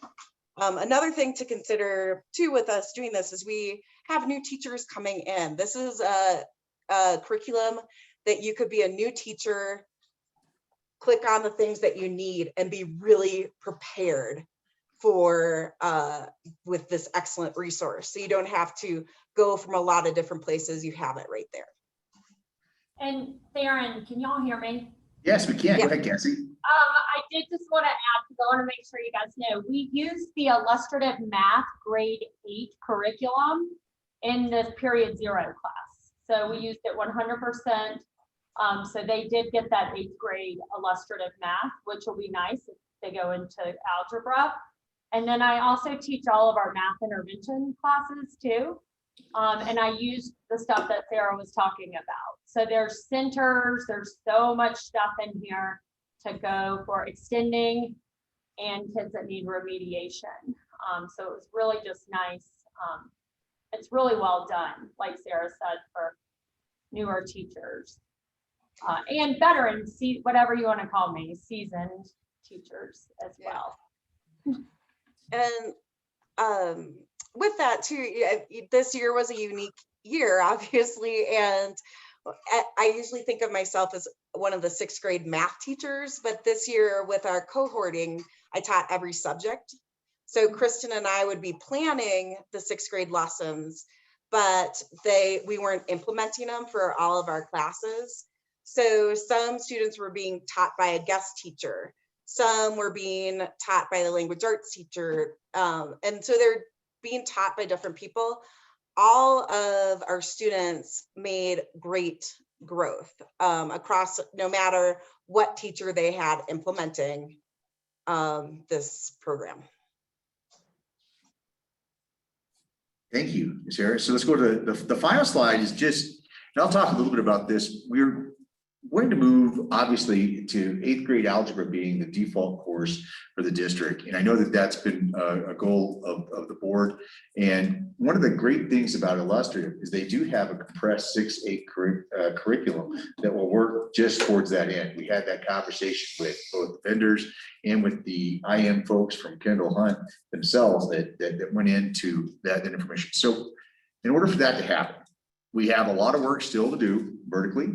PK through 12 to make sure that we're doing that in particular with the elementary school to make sure that we have the alignment and all of the standards and the critical math work that needs to be done at those primary grades feed into the middle school where students are able to access that curriculum and be able to have those compressed standards in those other grade levels. And finally, the other thing that is going to be really important and critical for us is really creating those transition year assessments to make sure that we're doing that. So we have some work still to do as a math team to get there. So next year we will be relying on what Cassie just described, the exploration class math group again. What's our numbers for next year, Cassie? Do you know that off the top of your head? Nobody knows? Okay, we'll have that after all the scheduling. Sorry, numbers of what? How many kids are going to be in algebra? It'd be in the algebra class, and also all the students that will be taking the extended math class again.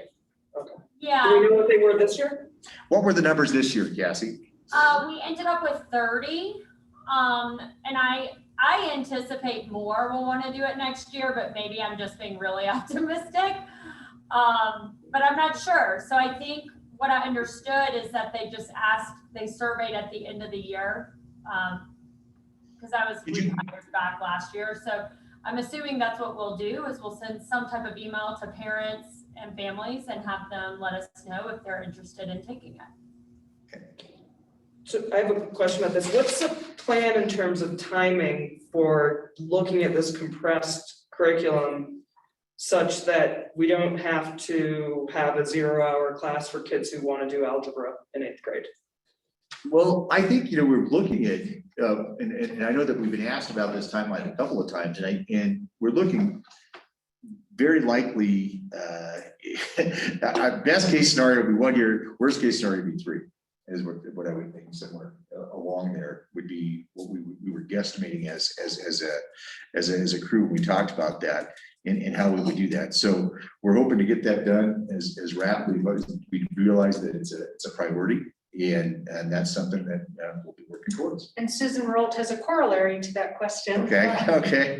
It still seems cumbersome for students to have to take 2 math classes, either in 7th grade supplemental plus 7th grade math, or 10th grade algebra 2 plus geometry to just be on track for IB courses. How long do you see this being necessary? So you answered the first part of the question, but do we have an?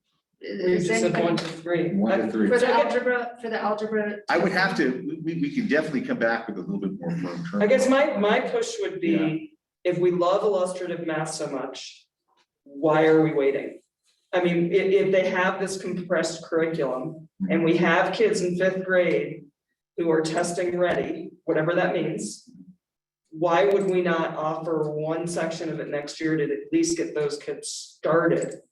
Because I do feel really strongly that having kids who are advanced in math go to 2 math classes and do one that, yes, they're differentiating, but you can only do so much, and then having them take another class, it seems like a lot for kids. And I know, Darren, you had mentioned, you didn't mention in this presentation that it's going to happen during explorations. So they're going to be missing out on other enrichment activities, other types of things. So, I mean, my bias is to try to start sooner. If we like this curriculum so much, how different is the compressed curriculum going to be? I mean, I don't know. And those are all things that we still have yet to investigate. You know, I just got to say, I'm very happy with the steps we've taken so far, because a lot of this needs to happen. The alignment pieces need to be in place. The selection of a resource need to be in place. I think having those big picture items done will get us a lot further down the road than where we were before in getting to the goal of that. But I think that I'm just not sure exactly how long that will take. Because I do know that we have other issues that surface, and we talked to Lauren and her team from AES. There's issues down there too. It's more comprehensive than just saying it should be so. We want to make sure that the kids that go to those schools, those classes do have the skills, because what we had before were some kids getting there that had significant gaps in mathematical knowledge and doing that. So we just want to make sure that we don't repeat those mistakes, but at the same time challenge people to work to a particular level. And I think that that's the plan. And I don't mean to imply that I don't appreciate the work that's done. Yeah. I do. I just think, 3 years is a long time to wait, because it's almost their entire middle school career. Right. So, I feel for those kids that are ready and asking, and often some of the comments I've heard from those kids, and we've heard in a board meeting from one kid, I think it was last year, about how it's this advanced math was a favorite part of his day. Right. And so for those kids, it's important to keep them engaged, and I would just like to push it. Okay. Understood. But in conversations with the math team, they've articulated the curriculum. There are opportunities for acceleration, and we have several math teachers to hire at the middle school for next year. So Amy has a very full platter. And I think for us to be very successful and to really ensure, one of the things we heard was when students got to the high school, they had significant gaps. So what we're trying to do is create a system that addresses the gaps, allows kids to accelerate, and allows us to develop our teacher capacity, which is a huge part of being able to meet the needs of students in an accelerated model. And the really nifty thing that we've done with IM is we negotiated a deal so that we could back out our licenses and go to the accelerated licenses when we were ready. So we made sure that we were able to do that. And so this is IM, based on the recommendations of our middle school math team, is the boat we're going to row, and we're going to get there. And we understand there's a desire to get to the compressed math as soon as possible. But we want to do it in a way that's healthy for students and for teachers. And so we just want to leave the board and the community with the idea that we are committed to getting there, and we will get there as quickly as we can. And we believe that the plan mapped out by this team is fairly solid, fairly aggressive, and will get us to where we need to be. The 3-year marker is the worst case scenario, like Theron said, and the way these folks are working, we think we'll be there before that time frame. We also don't want to mislead the community. We want to be open and transparent, to Jonathan's points earlier this evening. And Katie, what you pointed out, if you look at the math pathway chart, there's always been a, whether they doubled up in middle school with this extra class for the 8th grade algebra, or they doubled up in high school and doubling up in geometry and algebra 2 in the sophomore year.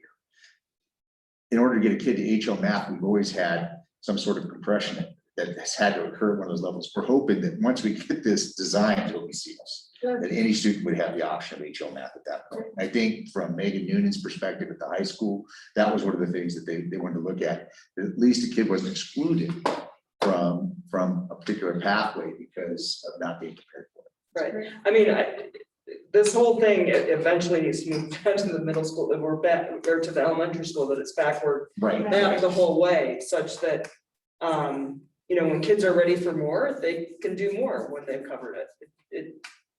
You know, why have someone kind of floating through elementary school at an inappropriate pace as well? Well, but the great thing is now as a district, them. philosophically, we all agree that kids should be an IB.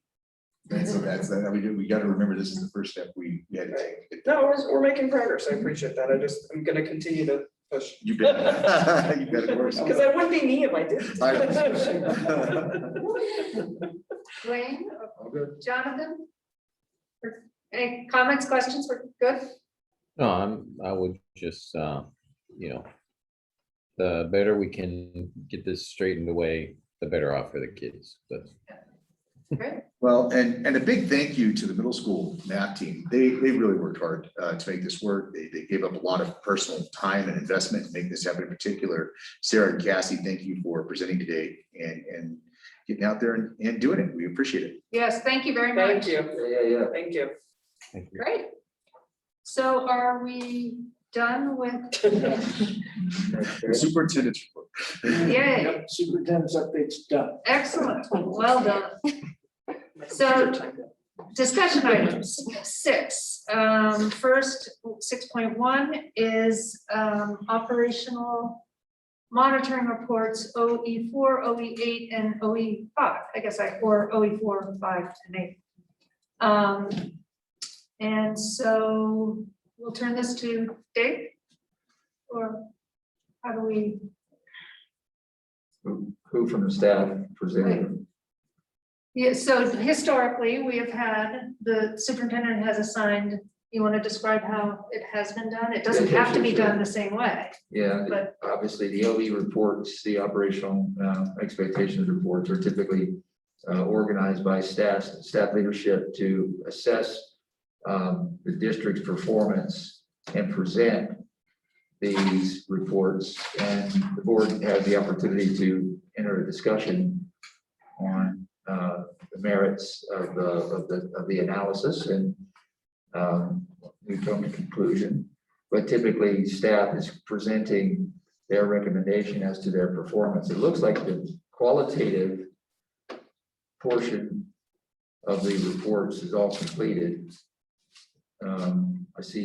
We see analysis within each one of the board policy statements that support each one of these broader policies, 4, 5, and 8. Theron, you have some institutional memory from some of these practices. At least that's the format and structure for these reports. And given that they are in the world of operational expectations, it really is, district leadership's ability to interpret and conduct some analysis and give us a recommendation. These are typically, once we get through that exercise, we put these on consent agenda for a final action after the discussion and consensus is found. Unless there are concerns. Exactly. Well said. Unless there are concerns. Any comments? Jonathan, you want to make any comments about your experience with, I guess you're new too. You two are new, so Yeah, that's the. we've yeah. only watched this. We That's didn't do right. this So last year or something. Dwayne's experience is the most Yeah. seasoned. And don't interpret, kind of time in the saddle as, loyalty to the process. The process is obviously a component, this particular step is a component of that larger coherent governance, model that the district has been practicing for some number of years. I think it does provide a system. It provides a comprehensive review on a 365-day exercise to ensure we've touched all of the operational aspects and results aspects and clearly just some of the more administrative pieces and parts of the overall district's business any given year. So that's the framework. So typically these reports are just that. They're reported out to the board in somewhat summary and hopefully quick fashion. And as Susie points out, if there's an exception or some sort of issue that wants to or needs to have some additional airtime, then we have that airtime.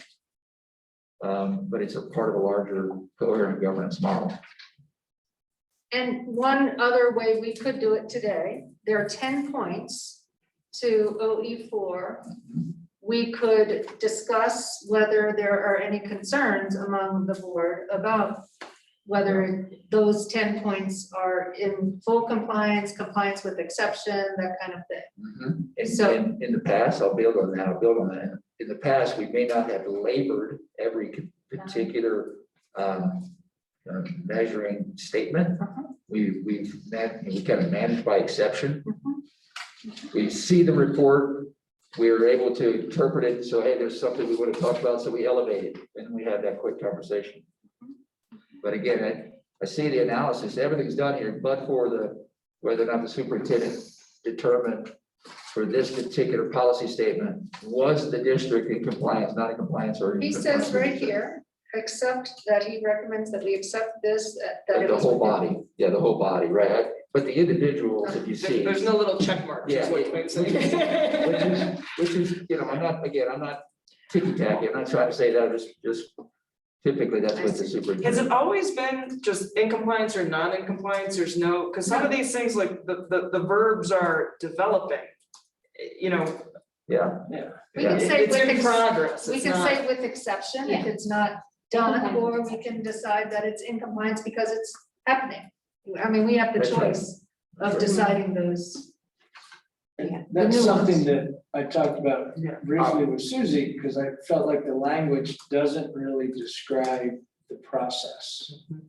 And so, like you heard the math conversation around the process, I believe that the math will be much better next year than it was 2 years ago. And I don't even want to talk about COVID year. So, There's no COVID assessment of this. And that's a fair comment as well. I mean, this time last year, we just said, we took that whole body of work and said, new administration, new leadership seats, COVID shut things down. On the other hand, for the GPs, we did say we were not in compliance because of COVID, because of the issues related to COVID. Correct.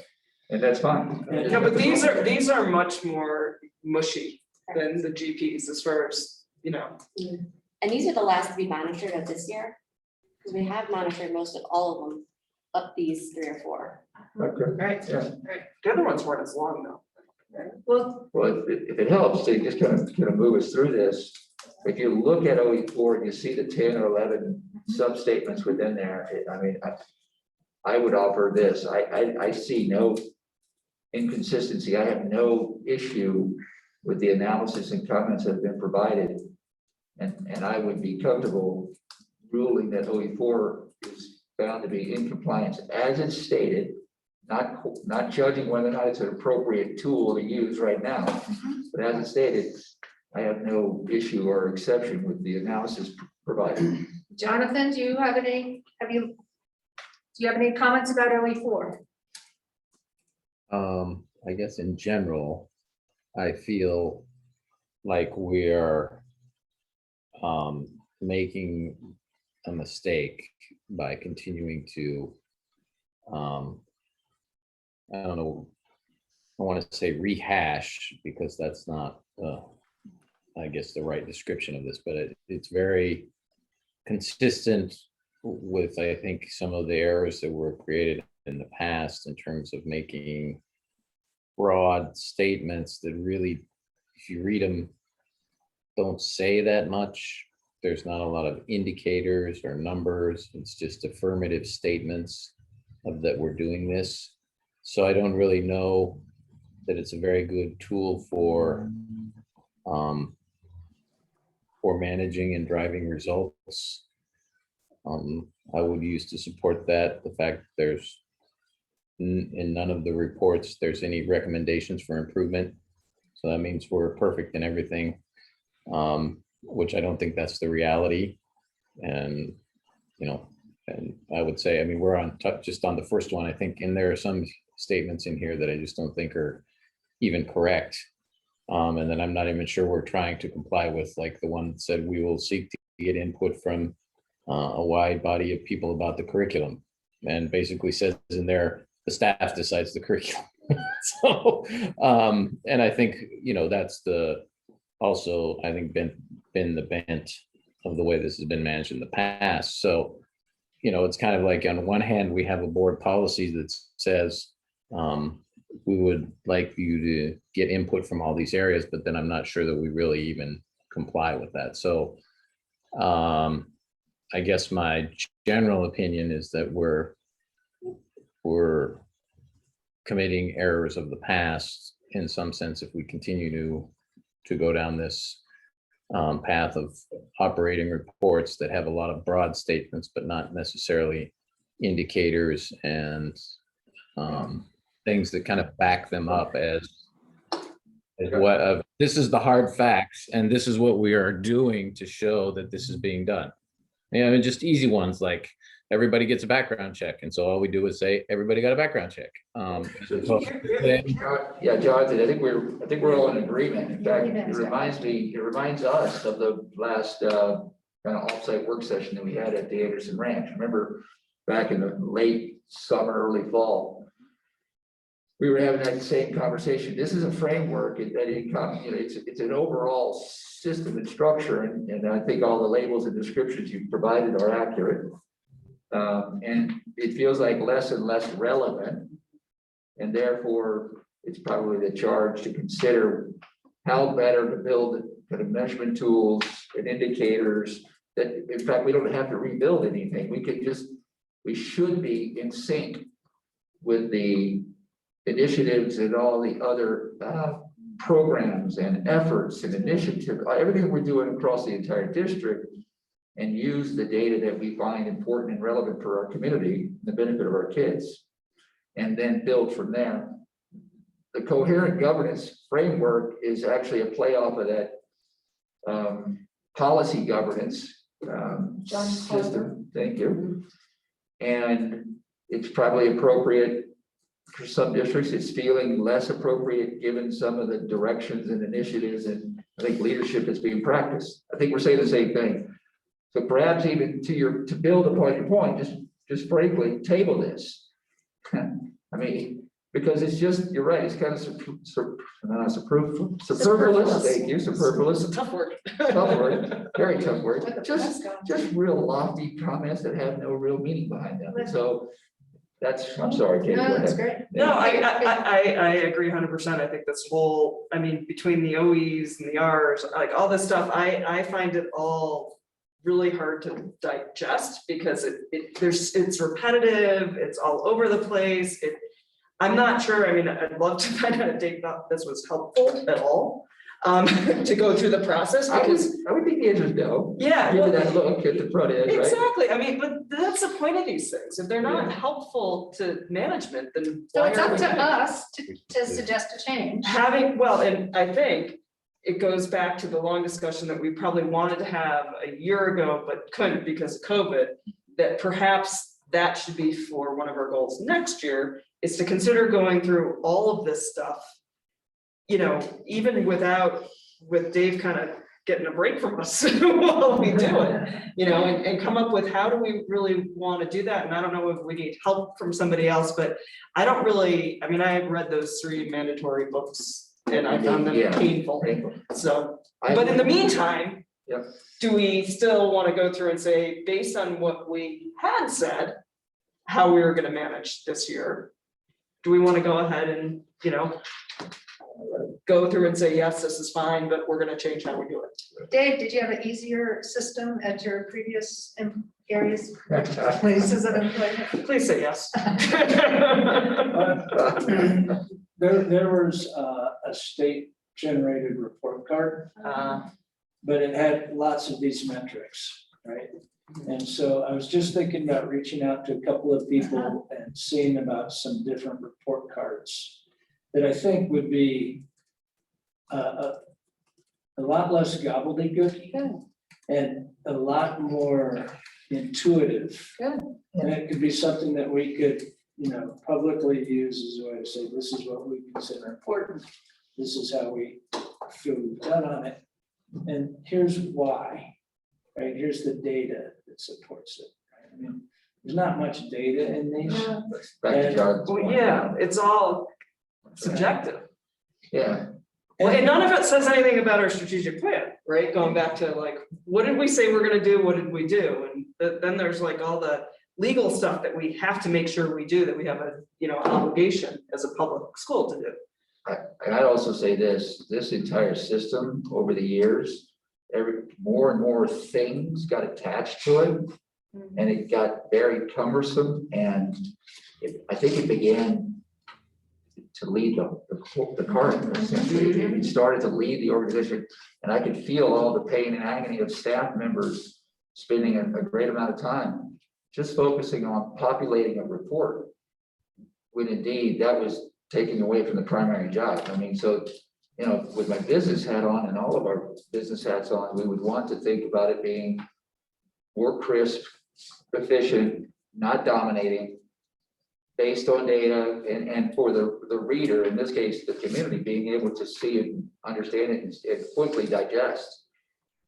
Those are, I think, reasonable goals for a future model. Yeah, no one's reading this stuff. Like, Right. It's So then painful. maybe we could table these and you could task the administration with looking for a different solution. And I think not having Maybe Susan, in August. and obviously Susan has the longest, you know, tenure with this structure, and she is very eloquent in describing strengths and weaknesses. But I think she too would or I think if she were here, she would be saying, I agree with that idea to just pause and see if we can, you know, to build a kind of a better mousetrap. And I have another reason why we should, it would be great to pause. Of the 11 points, I thought it was 10, but it's 11.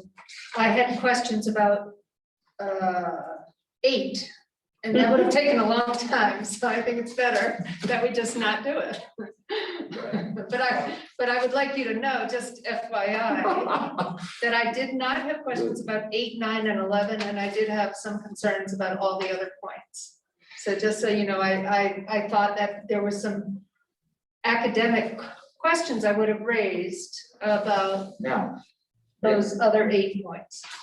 so if we could continue this part, if we could continue it just based on what we just described, then we'd look at 6.2. And 6.2, I actually find the body of 4 or 5 policy statements in this thing, the board/superintendent relationship. I don't find it, you know, religious or without any particular ability to edit it, but I think the body of these 4 or 5 statements is really, really important for the community to understand that there's a framework that allows guidance and policy from the board table as represented as community representatives. But then there's freedom of action, and there's latitude, and there's an ability for district leadership together with staff and schoolhouse leadership and teachers, frankly, to be able to execute. And that relationship between the board and the superintendent, especially in BSR 4, which says board does this, but then the superintendent with reasonable frameworks and boundaries can go play in the sandlot and execute it and make decisions and frankly own decisions that sometimes the board may not even agree with. But I think that relationship is really an important framework for the community. I think the community would, by and large, subscribe to that structure, would agree to it. We also, if I can remind everybody, put together a kind of to-do list or priority list for Dave in the fall. Yeah. That was kind of stated as this is what we would like, and this is kind of how we're gonna judge you from a, review perspective. And then we have all this other stuff that I'm not sure any of us are super focused on. Yeah, it wouldn't be bad to Which- work on just his 6 goals that we. Yeah, the goals, They're that's great. what they're Yeah, called. Great goals.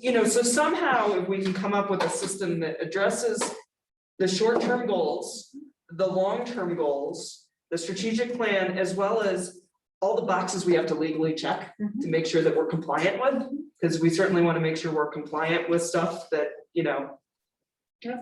True. Sure. that would be ideal for me, at least and it wouldn't be, so I find this really hard to digest. It's not much fun to read. And moving on to OE5, not that we're going to, but of the 6 points in OE5, I would have had, and I'm happy not to, but I would have had questions about 4 of the 6. And we can discuss what the questions were, concerns were, or we can just forget that and turn to a new system that after Dave researches it a little bit with some colleagues. Would love a recommendation on Yeah, something that's yeah. easier and comprehensive Yeah. and measurable. Yeah. Well, and to, when you look through this, you can see that a lot of the things that we're working on address That's these true. things. Oh, yeah, It's true. absolutely. But it's works in progress. Yep. Right? I mean, Yeah. so looking at, OE5, number 4, we were looking at a literacy thing today, and we were talking about, Eurocentric curriculum versus a more diverse curriculum. And we're working with staff around that, one was lodging some concerns. So, are we working on this? Yes, we are. Yeah. Is this a good form to capture that? No, It's it's not. not. So, we could definitely, just need a little bit of time. and have a little more Oh, time. we can do that by next week. I know. Next board That's meeting. great. And again, the staff ended up spending an inordinate Yeah, amount of it's true. It time was awful. bridging that gap. All this work is happening, great work, but then having to then interpret it and kind of shoehorn it back into this framework. Spent a lot of time just making up reports. Well, and I would prefer in a true strategic plan, not the tactic list that we have, but as staff develops it and we go through it and we have a vision and a true strategic plan, include multi-ethnic materials that depict a multicultural society. That should be one of the line items somewhere in the academic realm that we're discussing. And these things will come out in such a plan. Yeah. But it's not just some random thing in a report in line 4, Right. it's actually part of a plan that we can implement with a timeline. So are we meeting the timeline? Who's responsible? How is it being managed? Much more robust way of doing it than just. And Jonathan, I recall you wanted to discuss at some point OE8. I think that's why we pulled it. But do you have any comments for today about OE8 or no? Or just wait for Dave to come back with his thoughts? No, I think we just, and Dave, I would, I think we need to probably be hard on ourselves and face reality, like this stuff, as opposed to trying to make ourselves look good. So I would just hope that we can use that, because that's the only way we're going to fix things. And so, my general comment is, I think there's a realization that we have some serious issues in the HR area that Dan has been working furiously to help resolve. Partly due to the fact because we had people running HR for years, we had no HR experience. So we've corrected that now, and we're kind of trying to catch up. But there are still, I think, serious gaps in versus where we want to be. And so it's how do we get a system that, and this comes back to the strategic plan and in probably most aspects, that sets up what are our aspirations and how good are we, how close are we to getting there? So if we want to have an annual review system where everybody has individual follow-up 3 times a year, if that's our, aspiration. Okay, well, how many people had their plan developed by the, end of August? 80%, 100%?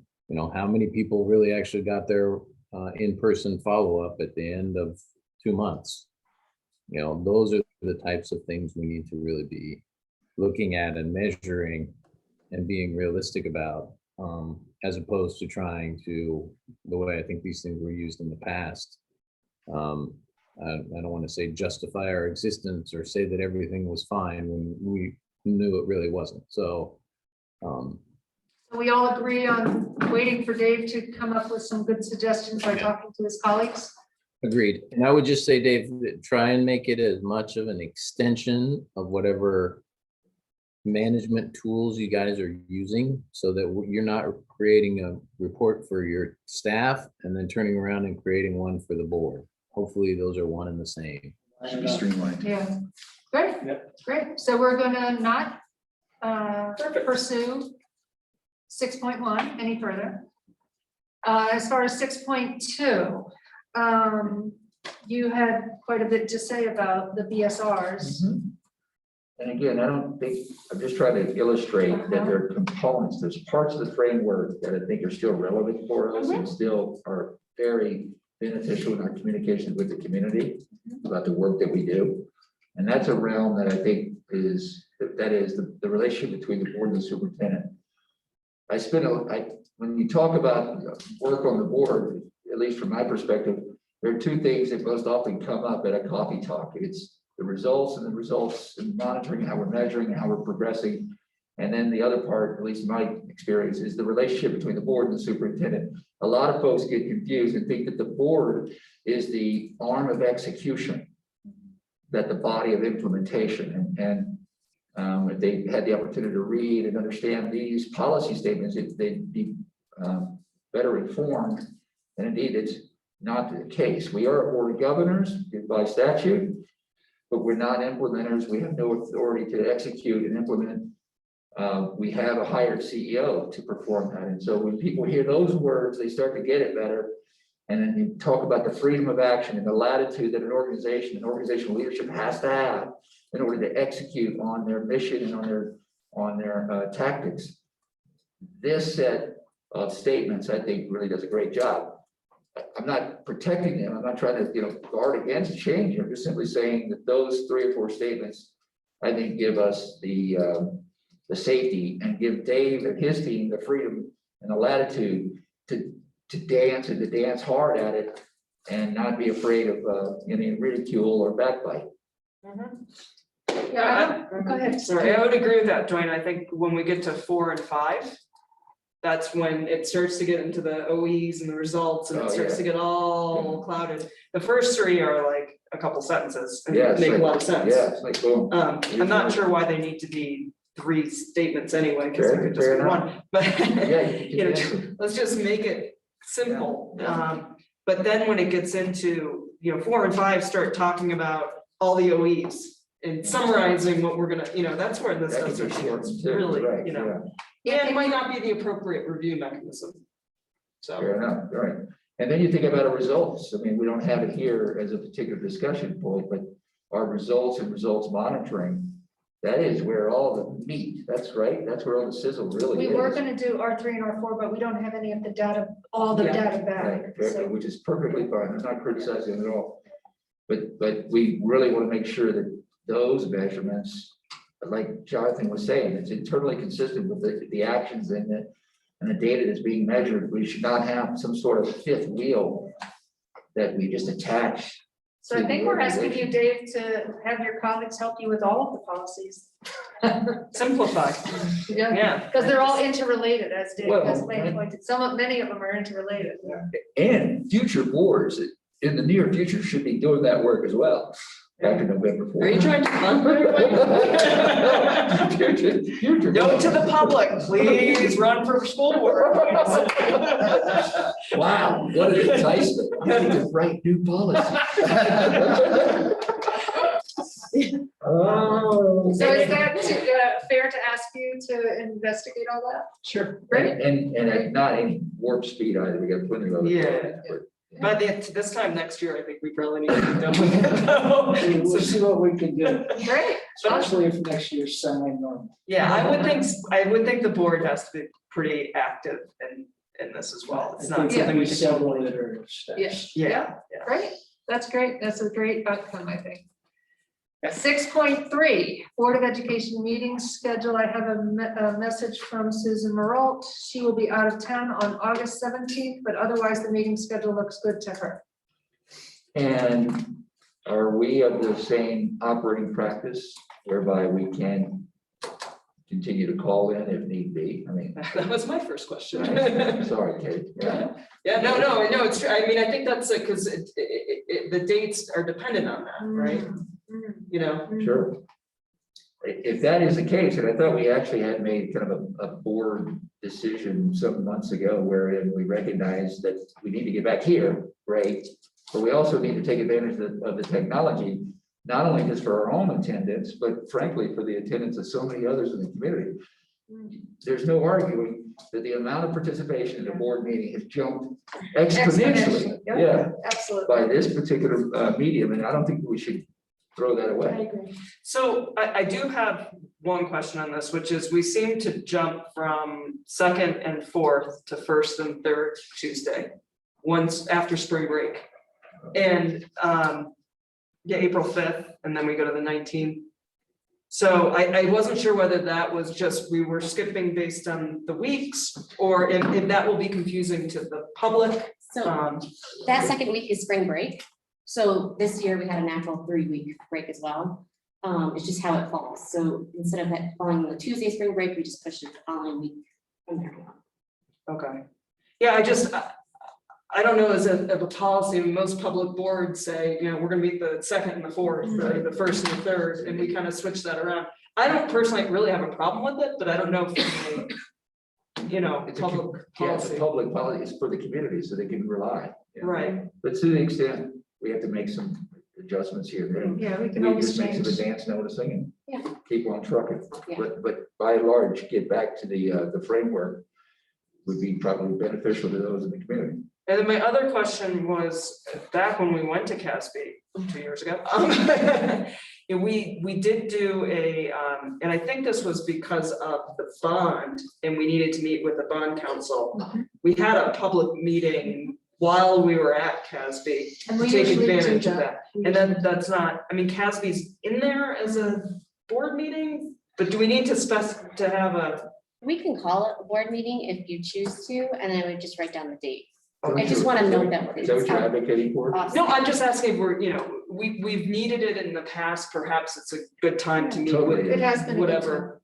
Yeah. No. That's a, yeah, we'll plan on putting a public meeting there. Okay. That kind of stuff. It's usually the Friday, I think it was. Yeah. Because some people were late getting there, so we didn't do it Thursday, we did it Friday. Yeah. It's good, it's beneficial. Yeah, Okay. all right. Moving right along. Moving right along to 6.5, June 11th agenda item. The 6.4. Are we already on the next calendar? Okay, draft, I'm sorry, 6.4 draft calendar. Yes, sir. Right. Um, So who's lead, is this you, Eliza? That's me, yes. That's just us. I mean, this is a general. Right, this is just, hey, here's a framework, here's the baseline of the actual school days. It's not all the extra detail yet. Correct. And according to OE6, we have to have a 2-year There calendar. you go. So we just want to try to get it out so the public does know our general start and end dates. Again, it has to kind of be refined what how other time within the year is going to look, but a general framework of spring break, holidays, start of school. And we'll approve it, we'll have a hearing and approve this next meeting. Correct. So review it now. If there's any questions. Get some public Let us know. comment. Are we approving it as a draft or approving it as a, just given that there was some discussion of, let's try out this calendar, right? So it's a discussion item. Okay. And, you know, we're basically rolling up the current calendar and, you know, subject to change, as, you know, As always. Yeah. as always. And we'll know a lot more this time next year. Right. And we'll actually know a lot more Partway. well before this time next year. And I think in the past, we said we would do a calendar subcommittee Yep. to kind of review it as well. So that would be coming next year. Very typical of other districts. Cool, cool, cool. Great. Okay, now I'm going to 6.5. June 11 agenda items, we have listed there: bond projects update, ongoing results monitoring, calendar approval, equity team update. I would add the budget for Approval, yeah. 22 approval. Thank you. And we also expect to bring literacy proposal forward. Well, that's coming. That will be on the 11th. Right? Also, a real Do estate resolution. we had an equity team update today. Do we need one the next meeting too? Is that, I mean, given everything going on in the next 2 weeks, is that a little unrealistic? Okay. No. And I think we only have an hour for that meeting, correct? Oh, that's right. Yeah, we have a very short meeting scheduled. Yeah. Because it was really just supposed to be the budget approval based on statutory. That's right.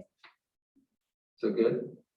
We're clear there? So we're not doing results monitoring as we talked about, We, skipping all this I don't stuff? think we'll have, yeah, we won't have the data, we won't have the data, and we don't like the system as it is right Okay, So continue. now. Okay, great. all right, action items, GP 80 annual agenda planning exhibit, board retreat date. Do we have a date? Nope. No. Okay. We dream of having a date. How are we gonna come up with a date? I think we're gonna need to do it in late August before we get back to the stuff, judging on what I've heard from, I know from my own calendar, what I heard from Jonathan's calendar, I mean, it might be really hard to. August thing. All right, and you guys can communicate with Ann Delahunt. We can. And Bill. Bill, now, are we, when we talk about retreat, are we talking Ann, are we talking Bill? Are we having two retreats? You and I will talk about that later. Great. Okay, 7.2, budget review, appropriation public hearing, second reading of the budget. Can we just one step back? Go ahead. To GPA, sorry. I think I'd like to include that in that whole governance process discussion, just to point that out. It lays out the framework in a big picture, and so I think that. In a calendar. Yeah, that needs to calendar. also be included in that discussion. Sounds good. Right, yeah. That's good. Okay. So is this Linda? Yes. So, so remember 7.2, remember it's a public hearing, so we're gonna wanna open up a public hearing and then have a staff presentation and then clarifying questions. And then we'll put it to a public, see if there's any public comment from folks listening, take it back to the table, have any discussion, and then decide any further actions there. As we know, we will continue the meeting, the public hearing meeting tonight for the fact that staff and perhaps some board members are going to conduct a town hall. So that's another kind of public hearing process to gain more input prior to us taking action on the budget.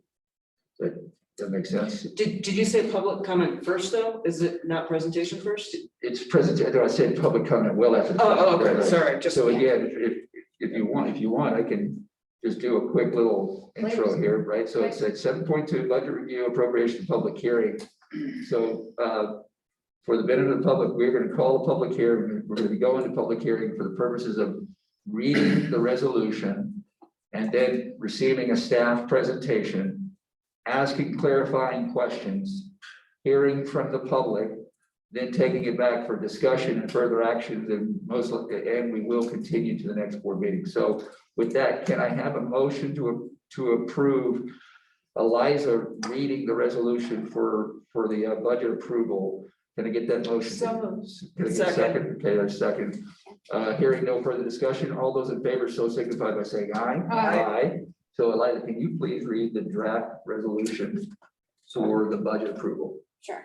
Be it resolved by the Board of Education of the Aspen School District, RE1 in Pickens County. The amounts shown in the following schedule be appropriated to each fund as proposed on May 11th, 2021, and is scheduled for adoption on June 11th, 2021 for the current fiscal year beginning July 1st, 2021 and ending June 30th, 2022. Excellent, thank you. And good point. We have already had a first reading, so they call that first reading. This is second reading. We had the May 11th reading and presentation, which is great by statute. Linda's already ahead. So Linda, as part of this public hearing, we'd ask that you provide a brief staff presentation from the summary slides. If there's any additional commentary that you want to provide here. Sure. I'd like to share my presentation. I'm going to share my screen here.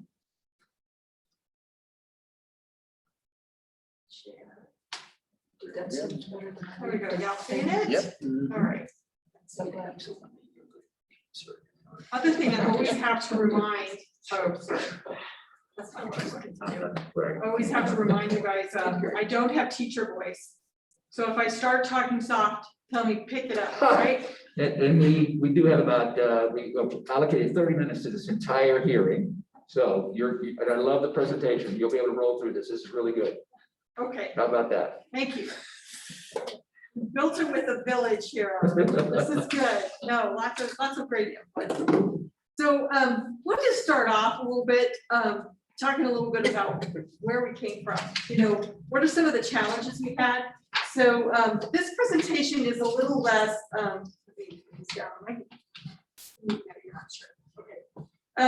this presentation is a little less number driven and a little more something we can talk about and discuss. So, we started some of our challenges is, we started with using up some fund balance because of COVID. We had food service challenges.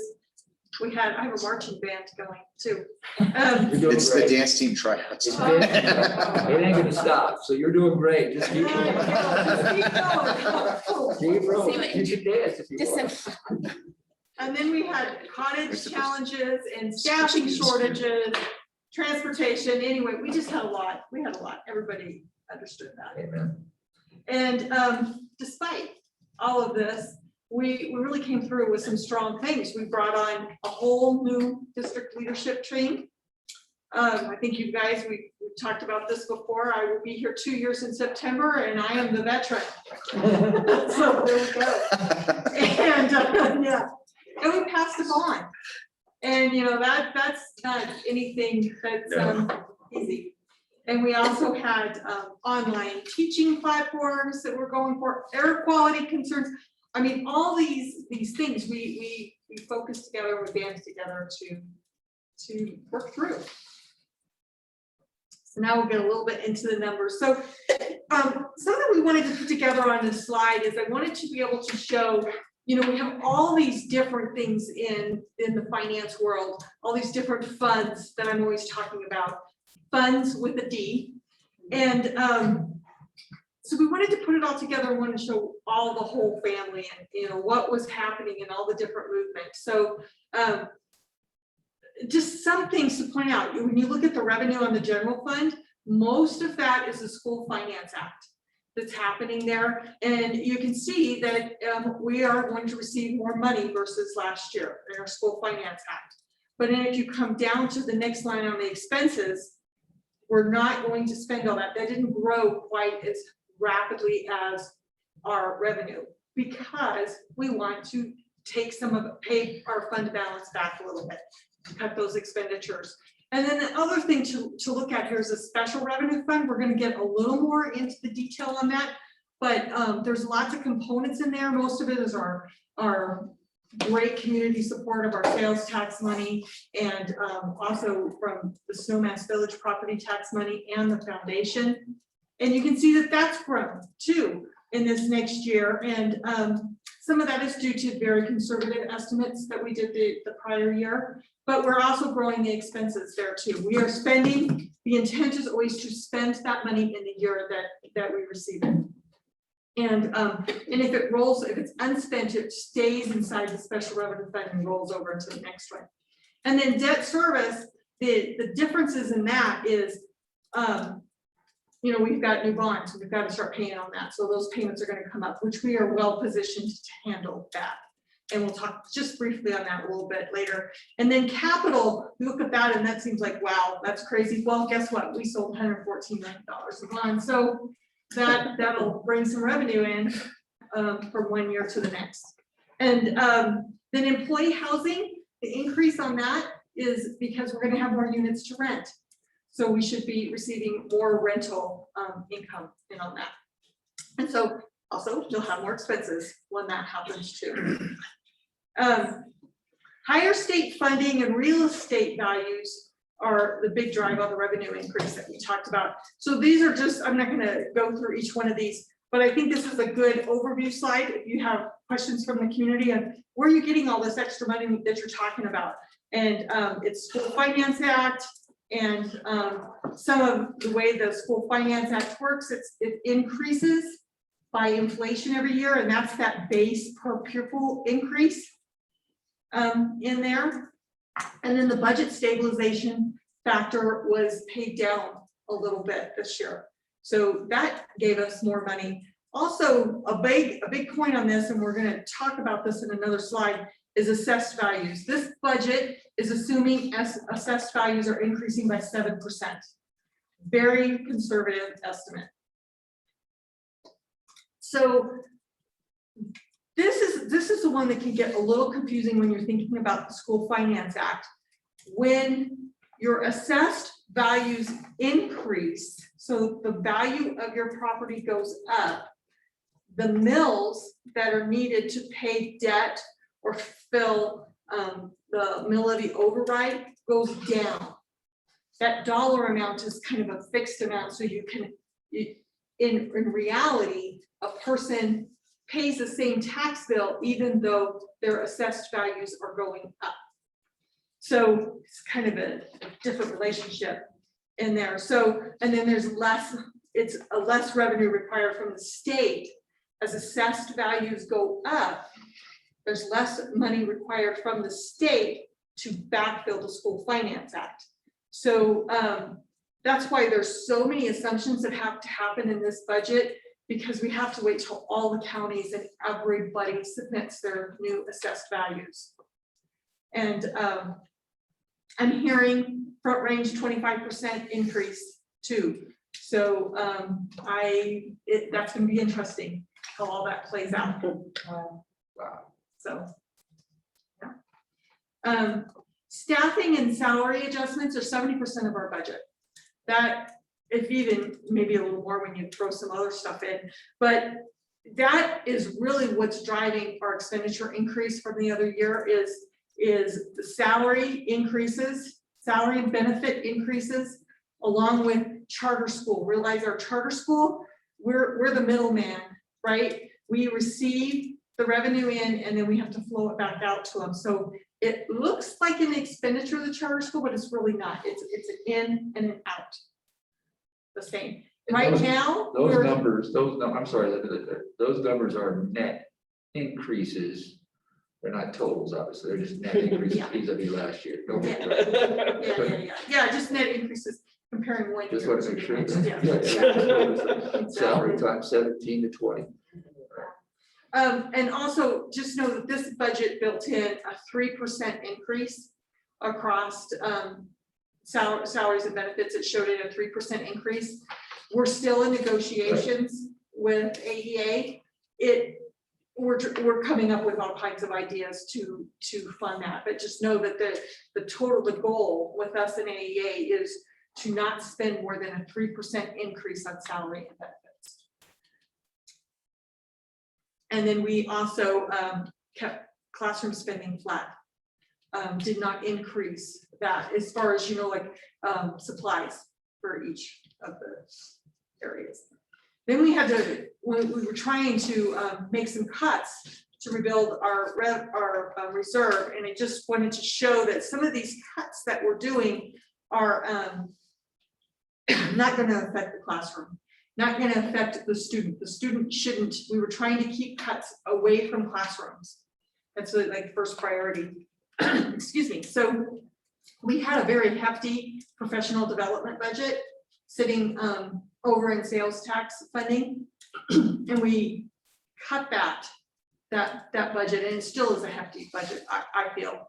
And Dave and I had good discussions over, you know, what we feel like this, and if we feel like when we're coming later on into the year, if we need to adjust that, when we would talk about those options of different revenue sources that maybe we could have or whatever. And then also, I want to point this out, because we passed our bond, we kind of get a break for a few years on our cap reserve. So, you know, typically you'd want, I've seen funding from 500 to $1 million here in this district of cap reserve, which is an expense from the general fund. Kind of put a pause on that because we have that bond funding to help us get through that. But as we move forward with our bond, we're going to have to come up with a plan of what the right number is. What does it need to be in the future, going forward 3 years, 4 years, 5 years, you know, different ideas.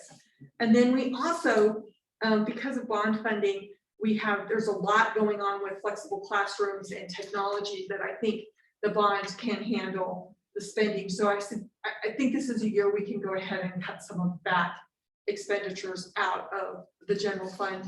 And like, I'm talking completely equipment. I'm not talking people when I say that. And we also did spend a little more this COVID year in technology in the past to get us going on online learning. So this is like my favorite one that probably nobody else likes, but I always think when I think of fund accounting, think of these different silos. So I put this slide together. I'm not going to talk about it that much, just to say these are the different funds that are inside of each of those silos. Because you have, I'm always saying general fund, so these are the ones that live inside of there. This is special revenue. This is what lives inside of there. When we do have our town hall on the budget, we're going to go more into this, and I'm excited about that. That's cute. I love it, Linda. Should get a hobby. So, and then this side is really, you know, when we were putting this one together, this like really hits home how much community involvement we have here in Aspen. You know, 16% of our operating revenue comes from sales tax funding, which is the Aspen Public Education Fund, $2.2 million. Snowmass Village contributing $500,000. And then we have the foundation, which they upped the ante a little bit this year because they were trying to help out with some of the COVID concerns on fundraising. So we had 615. And then student activity curriculum fees. These are the fees we charge our students for going to ex-ed trips, you know, playing athletics, all that. That's a big contributor also. And then Aspen Family Connections, they fundraise, and they really they hit out in the community. And she has so many different grants and just so many different tracking things that it's kind of nice to see that in one slide. These are the different, I wanted to keep this, and we'll keep this this presentation on the website too. This tells some of the items, this is the items that Aspen Educational Foundation is funding. So you can see year after year, you know, what things they're helping us out with. You know, middle school counselor, college counseling, someone robotics and STEAM and IB training. And then they also do have money that goes to the community school. $50,000 of what they raise flows through into the community school.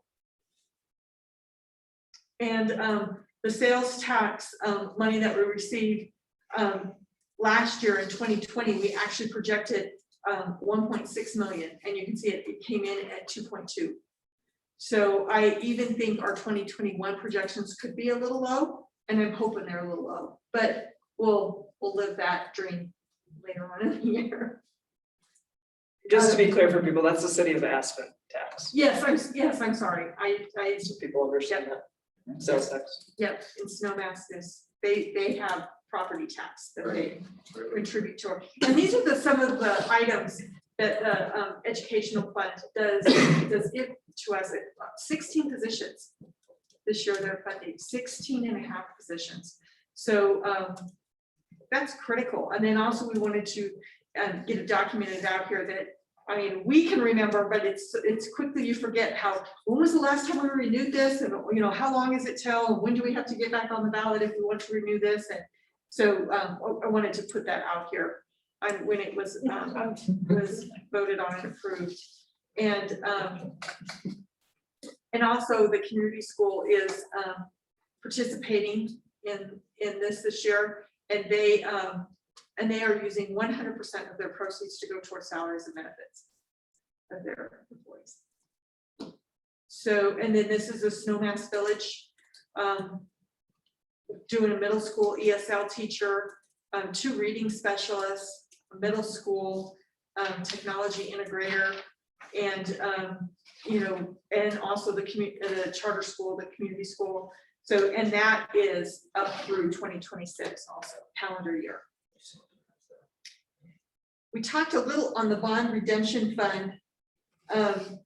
I just wanted to get this out. I think these charts are nice to go see and view, as you can see how much you're paying in interest on your bonds, on our bonds, and how much of it is going towards principal and which ones are rolling off. So you can see that, you know, we've got a series 211 and a 2012.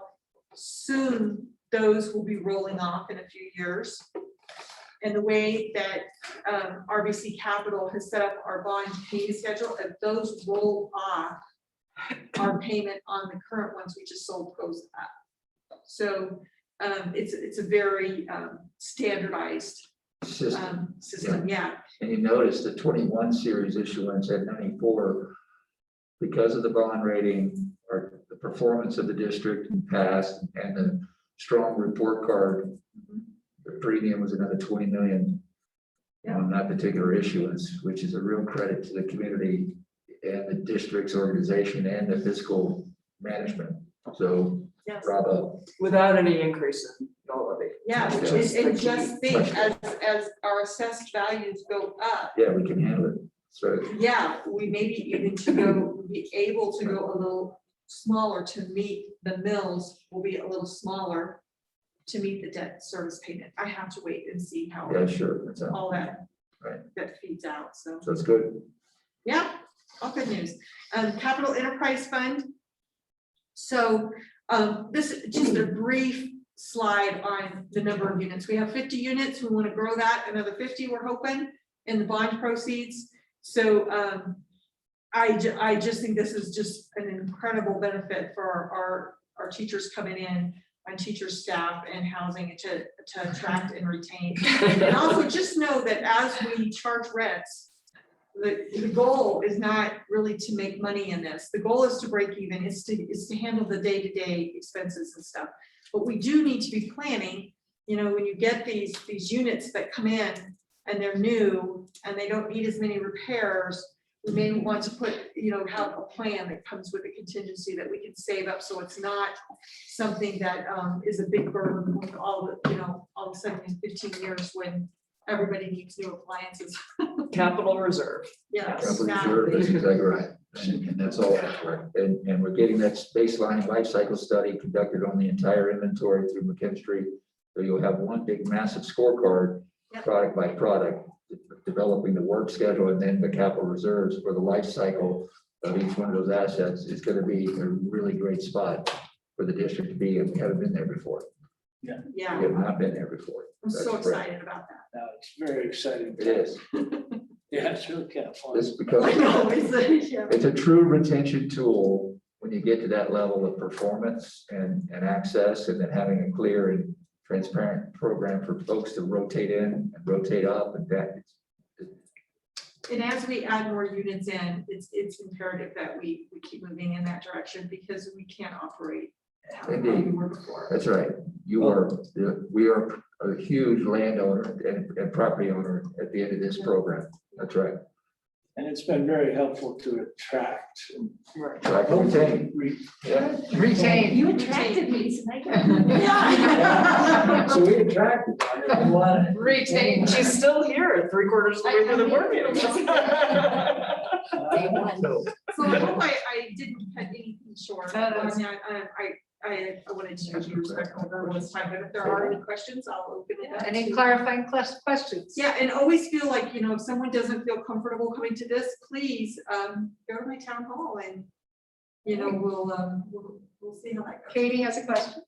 I don't have a question. No, I had an itch, but thank you, the presentation was great, Linda. Yeah, Thank you. appreciate the progress of work, Linda, and also appreciate you do have, like you said, you have this book of slides on the district website, readily This will be accessible to the, but do we typically just get them right there on the front first page, or do they have to dig in several? It's under layers? public content. It's the financial transparency. Perfect. That's where I have Perfect. access to put stuff in. Because that's gonna be a good lead in for folks to see before they go to the town hall, and if not, they see it at the town hall, that's go, good. Yeah, and then we'll reuse some of these slides for the town hall, but I really want to be able to have the opportunity to dig into the details of people's questions. One question I'm reminded of, which is an ongoing conversation for us, is that discussion of how quick to replenish the calls that we had on the capital reserve fund on our own retained funds, not capital reserve, but the retained funds.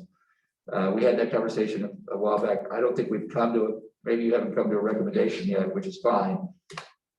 You might get some better information through town hall and through the negotiations, frankly. You mean for the cap reserve? Yeah, remember how we made a call on the retained funds? Yeah, capital reserves to last year, 1.x million.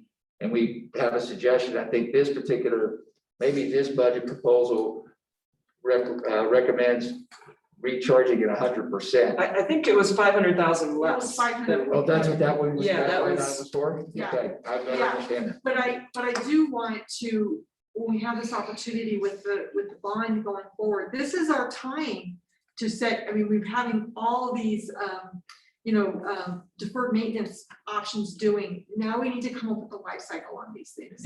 So Set those funds into those Yeah. future capital reserve or future capital projects. Yeah, it like the example is buses, buses, how long they're Right. useful life. So if we ended up buying electric buses, let's look at what the useful life is. And we know we're going to have to replace 4 of them in 4 years. So, not 4 years, 4 of them in 10 years. So we want to make sure we're putting a chunk away, 1/10 of that cost away. So then when it happens, it's easy to do and we've planned for it.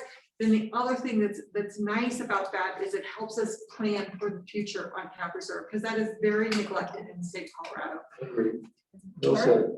And Jonathan, do you have a question, comment? No, we're good? All right. So but now you would address the public to the extent that there's anyone on the phone or online that wants to, address the presentation. Any people in the public who have any clarifying questions or want to address us? I didn't realize. Still have a few. Maybe. Handful. That's fine. Okay. So no questions from the public. Take it back to the table. And any further discussions here before we continue? Any further discussion? I think we're good, think right? we're good. We're good. Great. I'd make a motion that we continue this item to the next meeting, June 11th. I'll make that motion for you. I'll second it. Second, all right. All those in favor, so signify by saying aye. Aye. Done. Thank you. Excellent. Thank Thanks, you. Eliza. Yep, Linda, thank you, well Ray. done. Thank you. All right, on to 7.3, appoint designated election official. We move to appoint Eliza Robeson as the designated election official. So moved. Right. So moved. We have to, she has to call a roll call for. No, I need a second. I need a second. Second. There we go. No, but it's funny calling a roll call. Yeah. So we're getting away from roll call, so Right. all in favor? Yeah. Okay. Jonathan, did you say aye? Yeah. I he did. said aye. Just one question, is this timeline on the board, on our website? Not yet. We Okay. haven't, there's some more discussions that need to occur. We can open it on August 4th is the earliest date. I'm just waiting for more communication from the city of Aspen on their timeline, which will follow a little bit more. Okay, closely. so it's not finalized yet. No, I just need to be appointed now because I think there's gonna be some things over the summer that I'll need to be able to Can we put some kind of approximate timeline to be on the website if it's not already there? Sure. Just to say, you know, you need, it will be around August 27th or something that you need to file by. Yeah. So people will have some clue. Okay, perfect. And so now we will move on to consent agenda, and I'm looking at this donation, which was quite generous. Yeah, two donations, quite generous. So do we have we do have in there some of the OEs, but I think it's okay to keep them in the consent agenda. I think as long as we have no questions about them. Probably cleanest just to take 8.3 and just remove it. We could. Yeah, We just could. take it I out. think we based should. Okay, on our comments. let's delete that from the consent agenda. So I'd make a motion then to approve items 8.1, 8.2, 8.4, and 8.5 of the consent action list here this evening for approval. Second. All in favor? Aye. Thank you. Cool. Great. Future. And future agenda items. Jonathan suggesting key texts. Ann Delahunt versus Bill De La Cruz, or both. Tracking of action items, equity resolution approved calendar. We can take that, anyway, we just started the discussion about the calendar. Debrief, 10.1, Jonathan, will you debrief our meeting, please? Sure. I would say instead of debriefing the meeting in general, I just wanted to take this opportunity to thank everybody. I think this is going to be our last long board meeting for the year. The next one's only an hour. We'll get another chance, but just to thank everybody for all that they did to get us through this year. That, you know, starting with Dave as, you know, the CEO of the district, and all the teachers and staff and parents and students and everybody, as we kind of met a lot of challenges in the year. But I think, as Linda was saying in her presentation and other things we've covered, we also managed to get a lot done. So, and I think we've really set up the district to move forward and have a really bright future in terms of getting the bond issue passed, all the tax initiatives redone. And so I think we've got a lot of good work that was done in a challenging year to kind of move ourselves forward. And we've got a lot of great people coming on board as well that are going to help us energize everything, and, you know, and the continuing just core group of professors that makes, our teachers and students and staff, that makes this just a great district overall, that really kind of did the hard work every day of going to class and teaching the kids and planning the lessons virtually and all those things. So just thank you to everybody who helped us get through this year. And then special thanks to the, you know, you mentioned it briefly, but the Glay family for the continued support of the district and students in that ongoing scholarship that they just donated. And then also a congratulations to the graduates that are going to be walking across the stage next week. Big round of applause for those guys. So I think that's what I would say. Very good. And how was the meeting? How was the play, Mrs. Lincoln? Enough of all that. How No, he said instead of debriefing, that's fine. So. He made a joke. So do we have a motion to adjourn this meeting? So moved. I'll second that. All in favor? Aye. There we go. All right. Thank you And all. it is 7 o'clock, a 3-hour meeting. Well done. Thanks, everyone. Yeah, thank you. There's some hot topics. Oh. It seems like sometimes you can't have public, but sometimes you can have public.